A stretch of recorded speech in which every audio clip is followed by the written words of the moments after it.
Welcome, friends of all designs, to episode 234 of 8.5-bit, which I'm sure is going to be the episode we turn drop mix off quite quickly on, ever. Let's take away some of them. Except I just or put all of them on. Could you please just lay all vocal tracks on drop mix for me? I can. Or we can have nothing but cake horns. That's my favorite thing. Cake horns is good. Leave the cake horns on for now. I'm your host Paul, and joining me tonight are my good friends James. Hello. And Amy. Yo. Oh, it's like slow cake horns as well. Yes. It's very somber. Can we just drop... Can we drop the mix? Drop the beat on just one sample? Let's see what that goes. So for people that can't see the video, James has brought along his brand new drop mix. Yes.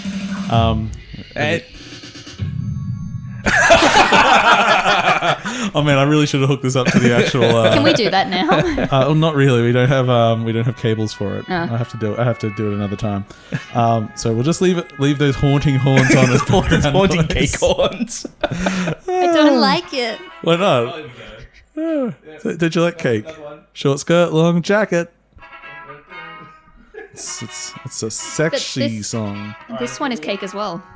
Put double cake on. Let's just get Just the drum beat.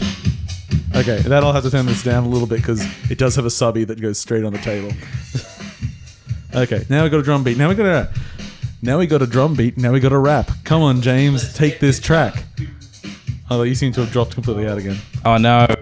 Yeah, now you're back, unfortunately. As I drop my fat beats, we gonna do a podcast. This is so talk white. about some video games. And you actually got that right on the bullshit. This is a good start. Now, Amy, ready to take a verse? No. And go. Happy do a verse about your lady purse. Paul's gonna go home in a hearse. I love Nothing else that my rhymes with us. You can't leave too much of a gap or it's just lame. I mean, that only works if you're doing some poetry. Oh, where's the beat poetry one? poetry. We could do that. So, end of this episode, we'll be doing a bit of a spoiler cast on Doki Literature Club. So hang around for that. I recommend, even if you haven't played it, hang around for the beginning of it because we'll say some interesting things before we do spoiler stuff. So, friends, how are you? I'm pretty well. Okay. Yeah. Amy? Yeah. Okay, that's the Doing show. alright. Thank you for watching 8.5-bit. You can catch us on our website, 8.5bit.com, on Twitter and Facebook. Please like, share anything you share on that. What a week for video games. Or what a 2 weeks. What a fortnight for video games. I tell you what, this 2-week format is really troubling me. Why? Well, because there's so much stuff. Because everything keeps happening. Yeah. And we definitely spoke about that before, right? And it's like, oh no. That ancient news in your head Paul, is actually a hot topic for this week's podcast. I had that exact thing when I was looking over the show notes and went, oh, that's right, Nintendo Direct happened. Sort of two. Yeah. But we'll get to that. We'll get to that Still no stuff. Animal Crossing though. Well, you got one. You got a shitty mobile Animal Yeah. Crossing. Yeah, So I'm disappointed. Count your blessings and just shake them apples. Yeah. Shake them apples, baby. Drop me a beat. Boom. Boom. Oh, two things. Oh, It's still samba. I love the cake horns. I thought you hated the cake horns. I put cake horns on everything. Come on, I love drop. them now. What the fuck is this combination? All about that bass and cake horns.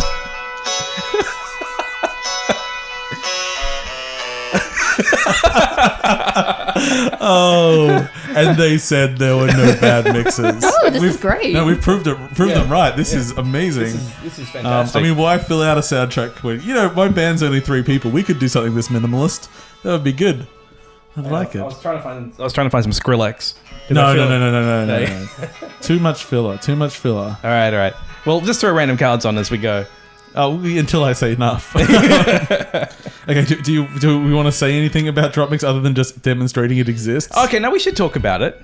Well, you're the only one that hasn't played it before. Yeah, so and this is your DropMix. Yeah, so I picked this one up off Amazon. Got it just a couple of days ago, so I've only had a couple of days with it. So This is distracting. this is amazing. What are you No, it's talking great. about? It's the soundtrack to his life. Look. Weirdly sad trumpets. We're going to chuck on some DMC Oh tricky. no! Wait a second. No.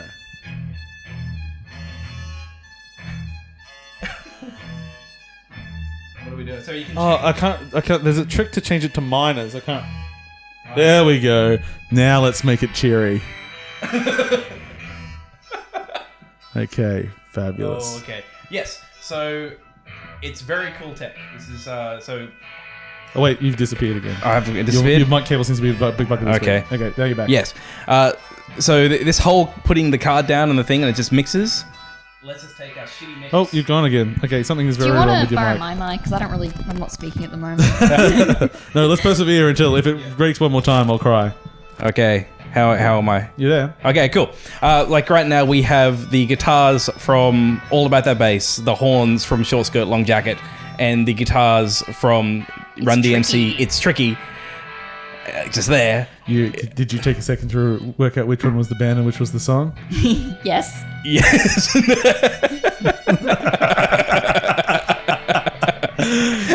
James. I did, don't worry. And yeah, it works very well. And this so far has been a lot of fun to play around with. Just keep talking. Just keep talking. Yeah. I'm just making everything better. Making it better. So I've had a lot of fun just putting this thing down, just getting out the cards randomly. I even started playing a little game where I just draw two random cards, and always play one to kind of force me to kind of pick what I want and to sort of see what it lay it up. Yeah. That's cool. I really enjoy it. So far, the thing I've liked the least is the actual game part. Like that's it's kind of this weird thing where I can see it's kind of positioning to be a bit of like a more complex card game than Uno. And the way when we played it, yeah. the rep sort of described it as Space Team. Not quite exactly the same, but it's just about people trying to play the relevant cards at the right time. And Yeah, what so they've got. there are some synergies with the cards. Yeah. And there's some complex rules on actually how you build the deck and everything. So there's like, it does have some hard and fast rules on you can only have this much power in it and this kind of thing. But they don't give you enough in there to do any of that. At least like if you want to have, because what they do is they give you kind of 4 playlists decks, which if you want to play with 4 people, you just give one to each of them. And each of them themselves is well balanced, but there's nothing really that interesting you can do with it. They all kind of do the same thing. Like there's a couple of little special cards in there, but that's kind of it. Rainbow cards. Like, Yeah. this one for the viewers at home. So far the react, because I've played this now with, I've played this now. Microphone hates you. You gotta switch to it, Amy. Okay. Sorry, Amy. Hey, okay. New microphone time. We'll just swap, I guess, as we needed. I'm just going to do a little bit of microphone. Yeah. Plugging in and yeah. out, and So- as if that will help fix it. So I've now played this with a number of people who've never played it before, like myself. So kind of they've heard about it, they're curious about it, and I've kind of brought them in. now in stereo. Now in stereo, coming in. Give me your mic back. Okay, there we go. There we go. And I have found a pretty similar response so far from everyone that I've played it with, where we play the actual card game part and we kind of finish and go, like it's as a thing to just kind of play with. It's been great. Yeah. As a thing which is like a game.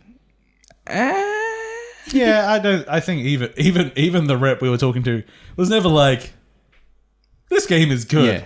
It's like this game is a reason for people to change the cards as a party, Yeah. while an interesting soundtrack plays. So I think what was kind of telling about the game that comes with it, and also the instructions are terrible. It took like, Well, yes, it was interesting because when you were showing off your game to us, we were like, no, this is what this button does. Yeah. And you weren't aware of what it actually did. Like Cheryl and I played it. We watched they have a video to go watch it. Like you have to watch it to show you the rules. We couldn't find actually written rules. These are the drop mix rules. Gross. Doesn't come with anything. It's like these are the drop mix rules, and we just didn't really get it. And we had to like go to Reddit to try and find other people that have explained how. Like it's like. Yeah, like it just was. It's now that we've played it a couple of times, I kind of get it, but it was not as easy as originally thought. So kind of played it, and then after that, it's like okay, so I guess that's it. I started just trying to make up my own games, and I started trying to think of, well, this core game is a bit average. Like, what else could we do with it? And I thought you could do kind of things like have a party with this thing's controlling the music, and then when someone gets there, you go like, here's your 5 cards. And you know, this is throughout the night. You can play these cards whenever you want. But so I could see it as a thing to solve that problem of someone that tries to hijack the stereo and go, oh, I want to play this song. Yeah. It's like, no, these are your components that you can play. So I could kind of Trade them. I could kind of start to envision different ways that you could use it, and it's kind of cool. Like I think actually, if you go in the main screen from here, at the top. it gives a little notification saying, let us know what you think about drop mix. And I'm pretty sure that Harmonix are really watching the community, because already on Reddit, there's a pretty big community of people with house rules and, trying to like sharing their mixes and trying to find different ways to play it. And the general consensus there is, like you spend a lot of money, you can get a lot of cards to build interesting decks. But if you just play with the base, you're basically playing Uno. Yeah. But you like that the reps are listening. Like they're there to try and find, okay, they've got this big investment that people have like, I managed to get this thing reasonably cheap, but you can see, well, this thing cost me 90 Australian dollars and that was cheap for what it is. And you need an iPad. And you can see I have an iPad on here as well. So the whole setup is... Does it work with a phone though? Yeah. Okay. Like it does work off the assumption that if you have the disposable income to get this, is it, you probably have a smart device of some It's some Android kind. compatible as well. Yeah, isn't it? Android compatible. Like that's no problem. So I don't think that's a big deal breaker. But just looking at it, like the collective price of all this is quite a lot. Yeah. Quite a lot for a single video game. Yeah. Which isn't really much of a game. Yeah. So my hopes are... Look at those LEDs. Yeah. My hopes are, fingers crossed, that Harmonix do keep supporting this. That they... Like, I would love a solitaire mode. Like, give me a mode which is... Yeah, because I mean, not How does that literally work? solitaire. No, not literally solitaire. No. You said that. I was like, well, maybe. Well, like they have the game that you play through it, and it works quite well in guiding the experience. Like there's certain rules, like to get a point, you play a card to get a point. You can only play a card which is equal of higher value than that card, and that's how you get a point. And so if you do the wrong thing, it'll tell you. Yeah. It'll like, no, take that back and things like that. Yeah. Having kind of a more guided single player experience, I think would be cool, or a co-op experience, like just something. And I would really love it to be built around just the core decks, because I think that most people that get this are probably just going to do what I've done and just buy like this base set. Yeah. And because I went looking at what it cost to get more of these things, and I think it was about 30 Australian dollars for like 16 cards. Oh. Like it was... Yeah, the packs are... I don't know what the packs are in Australia. Yeah, like it was pretty expensive. And I get that there's licensing and things like that. So I understand. And it's a very niche product. Yeah, but it's like... if it was the kind of thing where I could go on, like, I could drop another $50 and get majority of the other cards, or get like another $50 to get me that many more cards. Yeah. I'd be like, sure. Like, I'll pay whatever, $1 a card or something like that. Okay. But it's not. It's way more expensive than that. So yeah, I don't know what kind of longevity this has for me. I think a lot of that's going to depend on what they do. I think the longevity for you is lending it to friends that want to use it for their parties. I think that's probably most likely what will because we will happen. Thought, man, that's not worth buying for us. Yeah, yeah. Like I don't feel like I've wasted my money on the thing. I think it's cool. But like when I think of that Australian price and when this thing was getting like $200, I think it's down to $150 now. I checked, so it's gone down a little bit, but that's a lot of money to spend on what this thing is. It is definitely very cool tech. Like it's definitely, I show it to people and it's like, yeah. Actually, something that kind of surprised me is so far I've only played it with the audio coming out of the device, and obviously that's not very good audio. Yeah. It was a much better experience having it come out like as decent audio. Yeah. And which doesn't translate to the viewers / listeners because we You didn't they're plug not it in. going to plug it straight to the mics. But I think that was something that I didn't really... I only appreciated once I'd heard it with good audio. Yeah. Before that, because I would think like the practicality of this device is it's really portable. Like you pick it up, take it with you, you can put it down. But to get the most out of it, you probably want to also buy a Bluetooth speaker to bring along with it. Just as a question, what powers the batteries? Oh, it's just so battery power? there's 4 AAAs or 4 AAs. Can you that go plug into into power? I don't know. I don't believe so. Oh, okay. I assume it lasts a while. Like there's not too much going on. With it's not a flash damn LEDs. Yeah, I don't know. RF readers might use a bit of power. I don't really know. I don't think particularly. Yeah, it seemed like putting 4 batteries into this thing will probably last a while. Was my guess. Yeah. That's all right. Because I set up power for you before the show, and then I realized you didn't use it. Yeah, then I was like, oh, surprise for Paul. I actually did think that was pretty good with this. So like, I took this totally portable. thing. Like I took it to work today and just in a bag and just put it down and just started playing it, and it just kind of worked. It's the switch of DJing. It is. So just chuck on a bunch of cards, and we'll turn this on for a finale. All right, go, Amy. You can put some stuff on. Drop mix it down, so it'll be building up. Here we go. We're about to drop mix. Quickly, another card. We've got an empty spot. Skrillex! Okay, chuck one more on over there. We've already got that.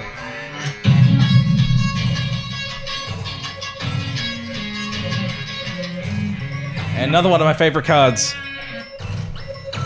Oh, call me maybe. Okay, we're going alright. More cards! More cards!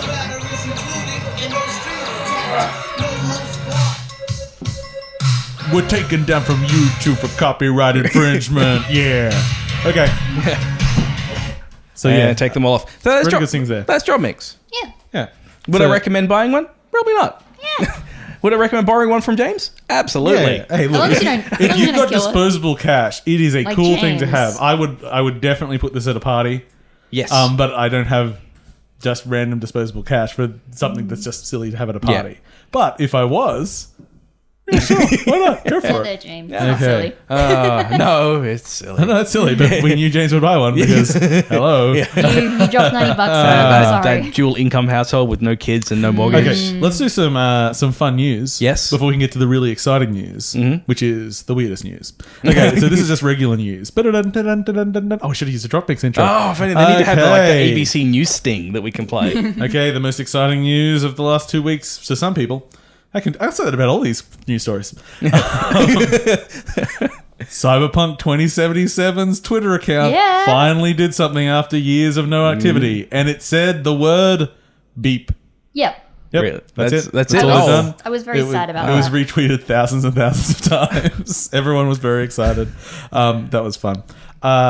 The most exciting news for some people of the last 2 weeks, including Amy, is that we have heard news that Mugenics is back in development. Do we know what it is yet? It's the same bullshit non-game as it was before. Yeah. You know the game that they stopped developing because it couldn't turn it into a game? Yeah. that one. I'm so Like, excited. kudos It's on got a good song, them for trying. Yeah. Maybe they found the game. In the most exciting news for some people of the last 2 weeks, Michael Bay is producing a Duke Nukem movie with John Cena Yeah. potentially to play Nukem himself. Yeah. And the thing is, if anyone is going to make a film based on the bombastic, misogynistic, outdated piece of shit that is Duke Nukem, should it not be Michael Bay? Oh no, it's deadly. It's definitely appropriate. It is perhaps his yeah. true calling in life. And John Cera is sorry, John Cena, isn't it? John Yeah, Cena. Cena. Yeah. I was thinking of Michael Michael Cera. I Cera. mixed them up. Oh, What a bloody comedy. oh, John Cena, Michael Cera. Come on. What's not to like? I mostly just mix it up into Michael Cena. Michael Cena. Yeah. Okay, either way. Yeah, a very awkward wrestler. Yeah, exactly. Eat your mic a little bit more, Amy. Eat a bit bigger. Just put it close to you. Then you don't have to lean in. Everyone's happy. What a day. What a I'm wonderful not. day. Oh God, yes. In the biggest news of the last 2 weeks for some people. So Yes. Microsoft Game Pass has had a relatively major change to it. So Game Pass is Microsoft's subscription service, not to be confused with Gold. This is their subscription service to basically their library of games. Kind of like their Netflix. Yeah, and so it's actually previously been pretty good value, especially if you didn't have a lot of stuff on 360. It's over 100 games, a lot of decent So games is there in some there. games for Windows in there as well, or is it just? I don't Xbox? think there's game for Windows, Might but just I'm be hoping Xbox. that changes with this piece of news. So from now on, all Microsoft development studios games will be available on Game Pass day and date that they are released. So that means for $10 US a month, or I'm not sure the Australian price, but let's say $15. You'll have Sea of Thieves on day of release. You'll have the next Halo on day of release. You'll have Crackdown 3 on day of release. You'll have, what else is coming out? The Zombie 2 one, State of Decay 2. Those were the ones that were being talked about. Which, considering you can just subscribe for a month and then unsubscribe, Is pretty good. if you are not someone that's going to be sucked into the multiplayer of these things, that's kind of incredible value. And especially if they allow those things on PC. I'm not going to play Sea of Thieves very long when it comes out, if I do at all. But for $15 or whatever, give it a sure, go. I'll play it for a month. Now if they just And then I forget, and Yeah. then they get a few more extra months out of me, and that's how the plan works. that's how Humble Bundle Monthly gets me. Yeah. It's You every know, now you and then. just It's like, oh yeah, I'll desubscribe. get that one. Subscribe for a month, and then And you you just forget, forget. yeah. And suddenly, I'm getting all these games I It's already like have. because I subscribed to EA's one. I can't remember. I originally did it The for Origin EA the Access. Origin, EA Access, yeah. And I let that float for a few extra months than I intended. That one's pretty good. There is a lot of stuff they give you on there. A lot of those things are fantastic value. Yeah. if you don't have those games in the past. Yeah. So if you're a casual gamer, and I reckon for parents it's fantastic. You hit Christmas and you say, we're subscribing to one of these services for the So like for, the Xbox One, like you got the Xbox One there, you just bought it. Yeah. You know, you got Here's your Xbox 100 S. games. You drop an extra $10 and it's like, go nuts, kids. Play whatever you want. Exactly. And then, hey, it's school time again. Nah, sorry. Yeah. That service In is fact, gone. that's a good way to throttle it, isn't it? Yeah. Like, for a month, I'm taking away your subscription. what do you- actually not too bad. Yeah. And it's better than like the game, like PlayStation Plus, the games you get with that, because you can only get them if you are subscribed that month. Yeah. Well, this is always just a catalog that's open. So, well, it's better. It'd It's be different. nice to see Sony make some changes. They won't need to do that because they're not trying to play catch up. No. Yeah, people are saying yeah. like it's so fantastic that Microsoft is playing second fiddle to Sony because Microsoft is offering some fantastic value for money right now. So yeah, it's not enough to make me buy one because hopefully it comes to PC. Yeah. Well, weren't they saying that pretty much all first party goes to PC? All the games go to PC, but whether that means the Subscription, subscription goes to PC, I'm not sure. Fair enough. Okay. I'm really hoping eventually we get Xbox emulation on PC as well. Well, that's what years ago the big rumor that everyone was hoping was that they would just release an Xbox 360 drive, which was a drive that went in and had a little bit of hardware in it, and it was you play on your PC. Yeah. Never happened. Yep. But especially now that every console is just x86 architecture, and like it's not easy. It's not they could just, but they could just. You just got to use the right inflection. Okay. So in news that is the biggest news of the last 2 weeks for some people, well, one person I know. I love this qualifier. It's pretty apt. Yeah. I just liked new Scribblenauts was announced. Oh, really? I missed that. Yeah, it's a multiplayer title, Scribblenauts Showdown, and it's pitting your wits against another person. Okay, yeah, I Well, can I see think that. there's online, but mostly I'm interested in local and seeing how I can that see that works. as a party game could work pretty good. Yeah. It's on all modern consoles, including Yeah. Switch. Can you Nice. play it just with your phone to connect? That's how I have no idea. They haven't shown yeah. it being played. I just kind of was excited. And a mate of mine at work, his go-to game, he loves Scribblenauts. So Okay. I thought, hey, Nice. I'm happy that that's back. Can I announce one? I don't know. Is there anything got else to announce? Or is it Overwatch. stuff that's not on the list? I don't know if it's on the list or Okay. not. Well, if it's about Overwatch, it certainly isn't because I don't give a fuck. Awesome. Overwatch cosmetics update's just been released. That's just brought in a new map, which is Blizzard World, which is just a bunch of references to old Blizzard stuff as well as new Blizzard stuff. It's like a giant theme park for Overwatch. And Would you describe this as the most important news of the last 2 weeks for some people? Yes. Okay. Bro, I would say actually for It probably probably, is. Yeah. probably It's a- out of it's a all brand the new news map. we've spoken to about tonight, it probably has the largest importance for I don't the. know. The Game Pass one's pretty big. Game Pass is pretty big. That's the thing that'd be the, Overwatch, it's Blizzard. Yeah, I was talking about Blizzard today and how Warcraft Yeah. 3 is just a rip-off of Battle Realms. no. And I decided to Google Warcraft 3 and Battle Realms, Yeah. and like there was just a forum post. I thought, is this by me? Just No, was it by you? No, it's just Warcraft 3. It's basically just Battle Realms 2. I'm like, I don't remember writing this. And several people agreed, but the majority said, "Fuck off." Which is the correct But yeah, there's response. also been a bunch of cosmetics. So Yeah, like I've seen emotes some of and the stuff. cosmetics. They did have me thinking, maybe I could play Overwatch. There's a kitty and then, diva. And then I remembered that, maybe I won't play That's Overwatch. It's me. So fucking fan service. I mean, it's supposed to be fan service. But isn't it? she's dressed up so cute. It's like a Harajuku girl, basically. Which is the girls who dress up sort of Gothic Lolita fashion in Japan. I was trying This to think. is just a preview of all the bloody cosplay I'll see I over was the year. trying to think, what about the way they market characters in Overwatch that bothers me. Really? And I think it's great. Well, I think it's because it's so manufactured fan service. Like it's so they've designed it with the intent of this being cosplay. They've designed it with the intent of. And I can't remember where the forum post was, but they released all the 3D reference sheets for almost all the characters, which I really liked, but Yeah. it's good for the That way cosplayers. you can plug it straight into CAD and 3D print out those mercy wings you want. No, the you thing can't. is- but I it's don't think a there's anything picture. inherently wrong with the manufacturing. It just feels very forced to me. Like it's Here's my question. I think that How might do we just tell be the the- difference between something genuinely designed because this is a cool thing and this is designed sort of I don't know, cynically to exploit a market? It is because I wouldn't even say it'd be exploit in the bad sense of the term because it's being exploited in a it way just means you're exploiting the market. It doesn't necessarily have Yeah. It's for the fans, because basically. clearly a lot of people really like it. You really like it. Yeah. Like it's but I guess it's like really well manufactured pop music where I can see I can appreciate you're making really well manufactured pop music and you're delivering it to an audience that really wants that in a very good way. Are you saying that Overwatch is the equivalent of Rebecca Black's Friday? No. Yes. I hate you both. Just gonna take your it's iPad. much better than Thursday or the other song she released. Hump day. I'm really bored. It's Wednesday. Never could get the hang of Thursdays. Okay. Is there any more notes to the Overwatch news? No, just cosmetics and a new map. Okay. Yeah. Oh wait, we forgot my Destiny news. Oh No, I'm not really going to pop no! too much into I remember Destiny news. I read a thing on Reddit today about how Destiny players are upset with the microtransactions. Oh, that's not news. Destiny players are upset about everything. That's the old Simpsons joke. It's like, how about those clowns in Congress? What a bunch of clowns. Oh, there was an event last week where you could earn a bunch of cosmetic things. Oh, you are talking about Destiny. I am. The event went okay. I actually managed to play through and earn all the cosmetics. Nice. I don't know if I'll ever do it again though, because I thought about, man, that's a lot of time. And it's cosmetics. How and- much time? To get everything?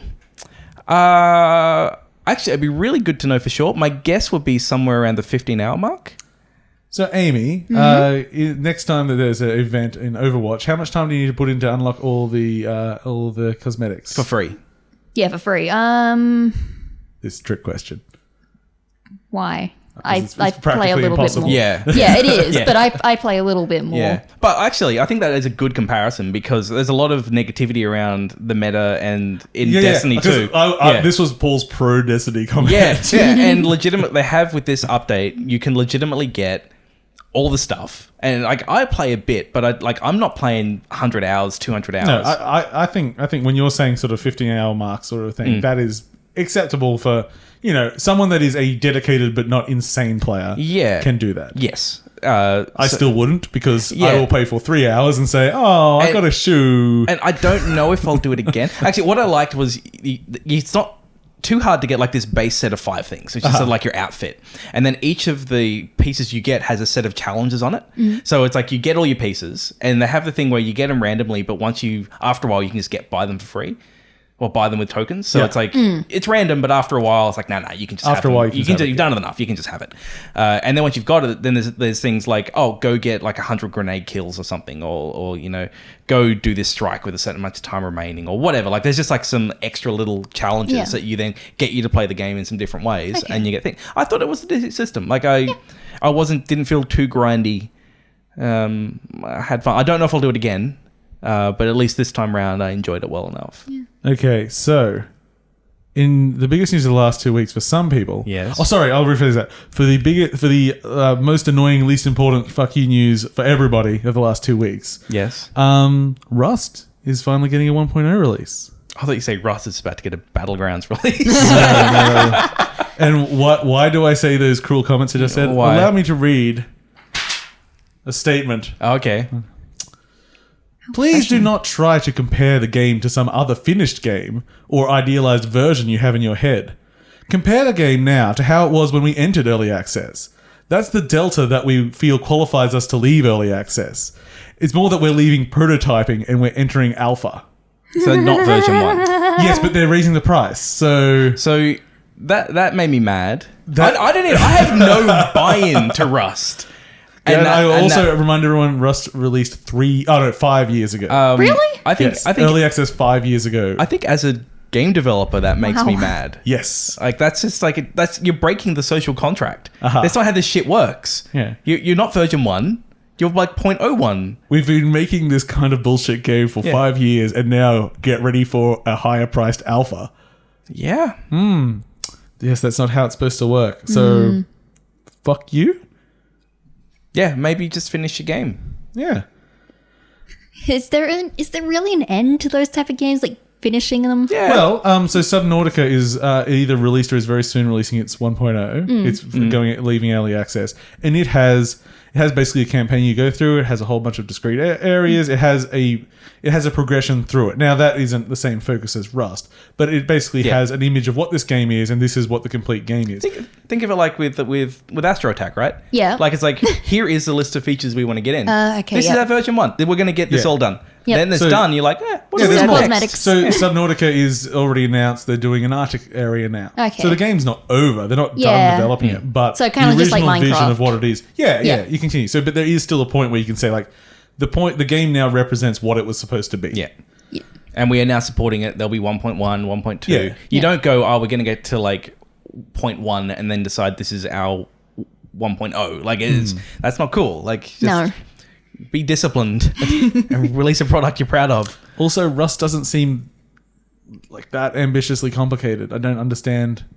I don't know. I mean, maybe they're just running out of steam internally. I just know there's floppy dongs in it. Yeah, well, that's why I originally was Yeah. interested.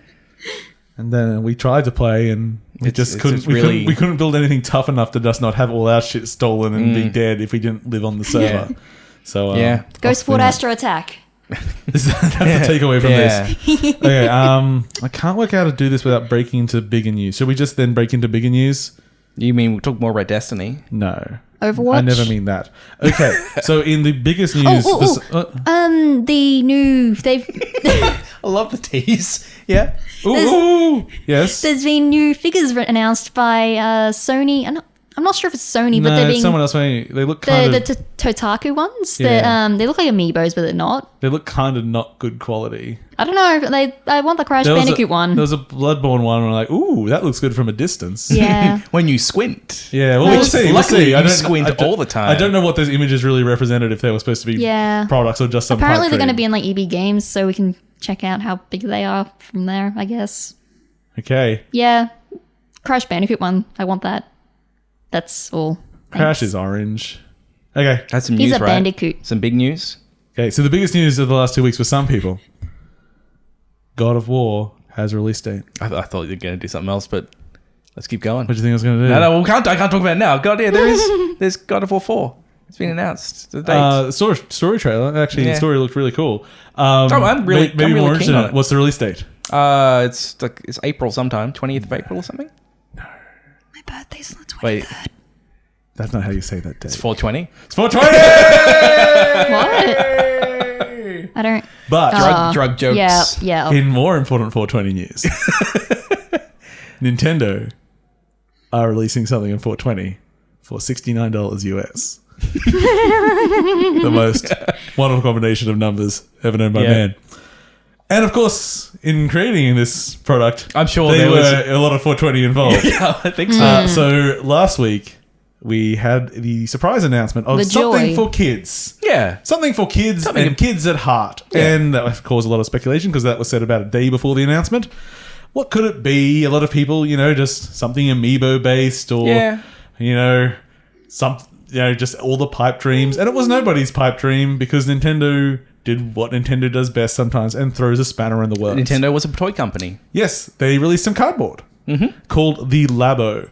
I'm going to assume that most people have seen some of this, but the general gist is it is a kit of a bunch of Lego of cardboard toys, which you then plug the Switch into in various ways to make them move or interact with them and do all sorts of things. So the most complex one is a piano. It's like engineering papercraft. Yeah, it's like big papercraft stuff with like big With cardboard, big chunky card. Like you could build like a backpack. Yes, and quite piano. severe stuff. Not a full piano, like a little. Yeah. Little toy piano. Little toy piano. So my reaction from this is that it is complete genius. That is not for me. It will is sell a lot, for though. kids. I assume it'll be successful. I don't know how successful, but we'll see Oh, how it they're goes going to out. love it on the I'm living room. excited for It's it. going to be Yeah. hot. Oh, Super hot. that hot Hot or hot not. take on the living room, yeah. But some really impressive things. So the piano, which we've used as an example a few times, you construct the sort of construction times they're talking about are sort of 2 to 3 hours to build that. So some people have been dismissing the product, saying that they're literally selling you cardboard. Like, well, no, they're selling you a model kit that a young child is. That's like saying Lego's just selling you plastic. Yeah. It's yes, I'm sure it can be damaged. Yes, I'm sure terrible things can happen to it in the long run. It's not as robust as if it was made out of plate steel or something. But they're being able to actually build these things. They're being quite complex things with lever mechanisms and bands and everything everywhere. And so the piano works. It's fully playable, multiple keys at once. Because how it works is one of the Joy-Cons goes in the side, and the IR camera can read symbols on the back of each key as they lift. It's the magic one that can choose between rock, scissors, paper, rock. Yes, I thought that's all it could do. Apparently, it can actually do quite a lot more. In fact, apparently, it can actually shoot video through that thing. What? I did not know. Maybe there is actually a camera on the That Wii. creeps me out. Playing a Switch. What's Nintendo been watching? What hasn't it been? What? Oh, I've got a story about that. Oh, no. So that was like really sort of like apparently it works. There's like an octave key, so even though it's only one octave of a keyboard, you can actually turn it up and down and play along. So whilst it obviously doesn't have the action of a good piano or anything, it's a very, very robust toy. And then take it a step further. They have like with the game, they show you like the mechanism of how it works as well. And that was one of the things that really appealed to me, or at least 10-year-old me, was that, you know, there's like the piano and there's also like his backpack and like there's all these different things. Yeah. And you could just like look inside it and see how everything's moving. And then you can look at the game and it's like, this is working by shooting out beams here. And like, if you're in any way engineering minded, like it's amazing. Well, they had basic ones like sort of like the toothbrush races that people make, which is just a vibrator on the back of a bristle toothbrush. But they made these cardboard ones that you put the Joy-Cons on. But because you have the HD rumble, you can actually do more than just vibrate. You can vibrate in certain ways. So you can actually control these little vibrating creatures around and everything. And then in the software, some of those things have very basic programming capabilities. So you can actually start building up sequences of things. So this is both fun and actually a pretty good looking learning tool. Yeah. Very like this, every step of it is engaging for a kid. Yeah. And like, I want to play with it. I'm just going to play for half probably an gonna hour. buy and then it. be Yeah, done. I think I'll pick it up, but it's more I'll pick it up and then go round to my sister's place and then build it with my nieces. I'm happy both of you said you're going to buy it, because then I don't have to. Yeah, look, man, I bought this thing. Of course I'm going to buy it. This thing's plastic. Good old plastic. Yeah. That never breaks. And cardboard. It is some cardboard. Yeah, there is some cardboard. I really hope that we see support beyond this first release. Like, Well, one of the things that pointed out, so there are two kits. Well, I assume there's going to be hacking communities as well. Yeah. I assume, and I made the joke online that any game that allows me to independently control two vibrators is a game that I'm in for. But so initial release is this one kit, which is the basic kit that has the piano. It has this fishing rod you can make. Has a car racing game. Has a few other little things. But not everything in the video is in that kit. There's also another kit, which is the robot, and that thing is just one item. That's that backpack. And that game is almost played like a VR game. You actually have a helmet that you put the switch into, and you want to turn into a car, so you get down and you like transform into the car, and there's all these lever mechanisms, and you play the game by moving your body. And I mean, I don't assume it's going to be the world's greatest game, but I assume it's going to be fucking amazing to be involved as a kid doing that. Actually, like having this rubber band pull and weird punch. It's basically Project Robot that was being made for the Wii U, but totally revamped for this. So it's got those two products, but not everything in the video is in those two products. Yeah. So there are other things that have not been announced for release yet. So they're going to have at least some planned support. And I assume the first lot's just going to sell through, and then we'll see what the long end of it is. And then also they're selling creative kits, so tape and stickers and stuff to put on there. And whilst you don't need those creative, it's cardboard. Yeah, you can paint it and put stickers on whatever you go want. Get your textures and just. Oh, you haven't spoken about the house either. I thought that was pretty house? cute. There was the house one. I don't remember what the game was, but you build a little house and you put the Joy-Con in and just. I don't know. Oh yeah, and you could do like turn on water or something like that. Like I don't think I paid attention. There's to some that things. one, I'd be There's also a bird. I'd be curious. That's not any kids yet. It goes. I don't know what. I'd be curious to see if they ever incorporate amiibos into it in some way. I mean, they could, because they just need to put the Joy-Con in it. Yeah. And then, so who knows? Yeah. But yeah, I did not expect it. It is definitely the biggest surprise. Perhaps the least expected thing. Yeah, to come I've out. seen in gaming might be the biggest. That might be the biggest surprise I've ever had. I remember with the Wii, when that thing came out, and we were like, what the fuck is this thing? Because we had no idea when the Wii was announced. And I was like, I remember the dreams we had of the Wii, that it had some sort of like gyroscopic feedback that would actually twist your hand and stuff. And like, no, none of those things were real. Yeah, but we were surprised and impressed. But no, this one's a big one. Yeah. Good work, Nintendo. It seems, and the fact that it just seems to work as well. We'll see how well that goes together. So I once read one of the things with Nintendo, like one of their philosophies, is what they do is they take withered technology and use it, and I can see that. Like you look at the 3DS or the DS, and they use old kind of touch technology, and they find ways to take old technology and incorporate it into even the Switch. It's mobile technology that it's been around for a while, and so with the Bluetooth controllers. Yeah, like it's just and this fits into it still. It's like they've taken cardboard, and like this is the thing that they're using, and finding a new interesting way to use it. It's very Nintendo. The other thing that I always find about Nintendo is that Nintendo only has a couple of ideas, but they keep trying them until they eventually land. So like the Wii remote wasn't really new. It was just a better version of the Power Glove that actually worked. Yeah. And things like that. And like the 2-screen thing, you had your Game & Watches and everything, and they've experimented with different ways, and they've had some success and some fails and everything. And this is almost like with the Wii, all the shitty peripherals that were there. All that shitty plastic, except this one you can fold up. The plastic actually does something. And you can recycle it. You can. Well, not only that, but the old plastic really wasn't used for much. It was just a holder and everything. And it made it feel better to play. Yeah. It could give you a better form factor for something, but that's about it. And one of the things I'm thinking about doing is we have a laser cutter at work, so I could real easy make some just wooden versions of these models as well. So you could have a more robust version of it. I guarantee you'll be able to jump onto eBay or Etsy or Amazon, and someone, if this thing gets enough traction, you'll just get like wooden laser cut versions. Yeah, or like you could do part wood, past like perspex, so they can look in and see the mechanisms and everything. Like you could do a lot of cool things with it. I need that. And those plans will be pretty easy to draw up because they come with it. They come with the plan, yeah.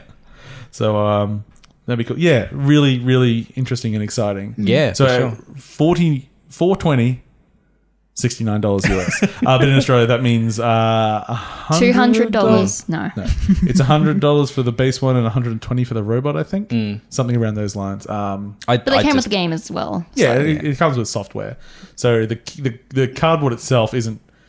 If you look at cardboard toys, it is well priced within those areas of what a cardboard toy normally is. Exciting, fun. No, sure. So that was not the only Nintendo news. That was the last Nintendo news. But we are going backwards in time. Please make a going backwards through time noise, Amy. That works. Okay. Or it was a spooky ghost. Spooky ghost going backwards through time. Oob. Oob. Are you saying boo backwards? Yes. Oob. Oob. Oob. I think backward talk works like that. Boob. That is. Well, I mean, that's just that just works both ways. Just brief tangent. Okay. There's this fantastic YouTube video. It's worth looking up. This guy that learnt to talk backwards. What? And it's like he gets given sentences. And he just thinks for a second and then just says it backwards. Oh, wow. That's cool. It's super impressive. That is, because, I mean, like, you just normally have to rote learn talking backwards. He can just do it in his head. Wow, and then, like, they record it and reverse it, and you're like, oh, crap. It's pretty good. Yeah. But can he do it with an accent? I don't know. It's like that Coldplay video, Fix You. Because the entire thing's done backwards, but he learned how to say all the words, like, mouth the words going. That's where you got to go back. I think it was the Beastie Boys did it. And that was rapping backwards through a reverse video. That was that's pretty impressive. good. That was I think it was a Michelle Gondry video. Either that or Spike Jones. I can't remember. I could go either way. Something like that. But yeah, There actually was a small time in history where they were quite interchangeable, but not anymore because Michelle Gondry stopped making good movies. What was the last movie you did? Last movie he did, he's basically just been working in France again. Okay. Because his American output was trash after Eternal Sunshine, which was amazing. I do like that movie. It is. It's so sad. You Can't Rewind. Terrible movie. With some fun ideas, but terrible movie. Yeah. Green Hornet.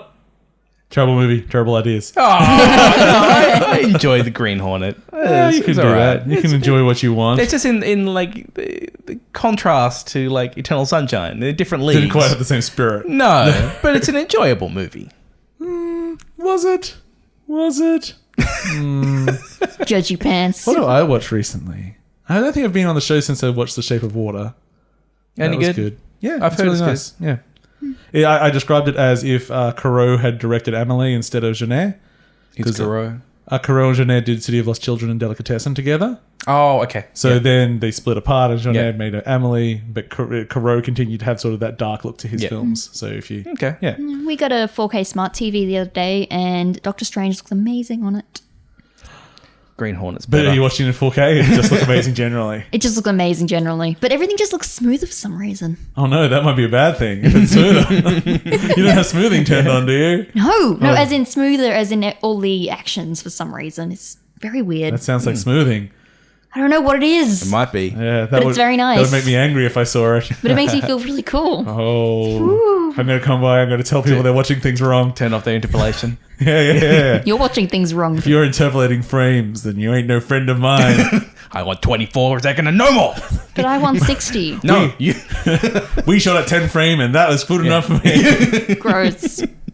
Back in my early 3D games, we were paying 5 frames a second. Oh, easy. and easy, then we easy. got fired They just did it. fine. Yeah, if you haven't played Quake at 5 and under, then you haven't really played Quake. Yeah, my video card's good enough. I was talking today how I had to go to my father's work as a child because I wanted to play Yeah. John Mac Caveman Ninja. Oh, And I yes. think it needed 4 mega RAM, and we Whoa, only had 2 whoa, at home. whoa, whoa. So that was very exciting Yeah. for me. Just come into my future, and we've got 16 gig. Into your future, well, Well, my current, yeah, my current Yeah. my current has even more, but that's because Well, I'm a video editor. still, yeah. So that- I have 16 because I can. Yeah. Well, I mean, if you want to play Star Citizen, you gotta. Oh, man, I forgot about that. Minimum specs, baby. 16. Minimum specs. But look at it this way. That's not out yet, is it? No, that was the continuation. Yeah, it's not coming out for another 10 years. Yeah. So 60 Yeah, gig they're is going to just be pretty thinking minimal by ahead, like, then. yeah. Okay, so continuing Nintendo, the week before they had their Labo announcement, they had a Nintendo Mini Direct. They called it Mini just sort of to keep people's expectations in check. But it actually ended up having some pretty cool looks and everything. So first little reveal was there is a new version of The World Ends With You coming out. Yes. Which originally, it was DS, wasn't it? Yes. The original? Yeah, it's DS, yeah. Which is a cool Square Enix... It's like a temporary that's a- RPG. Yeah, it's like an RPG Rhythm? with some rhythm aspects to it. Yeah, then it kind of changes throughout the game. Yeah. Like, I think it's like 4 partners you go through, and Yeah. each partner has a different mechanic, like a different battle Yeah. mechanic. It's a very unique game by Square. One of them, I and think, they're- is adding or something. Like it gets kind of mixed. So one's got like a thing with numbers, and I think one's kind of rhythm.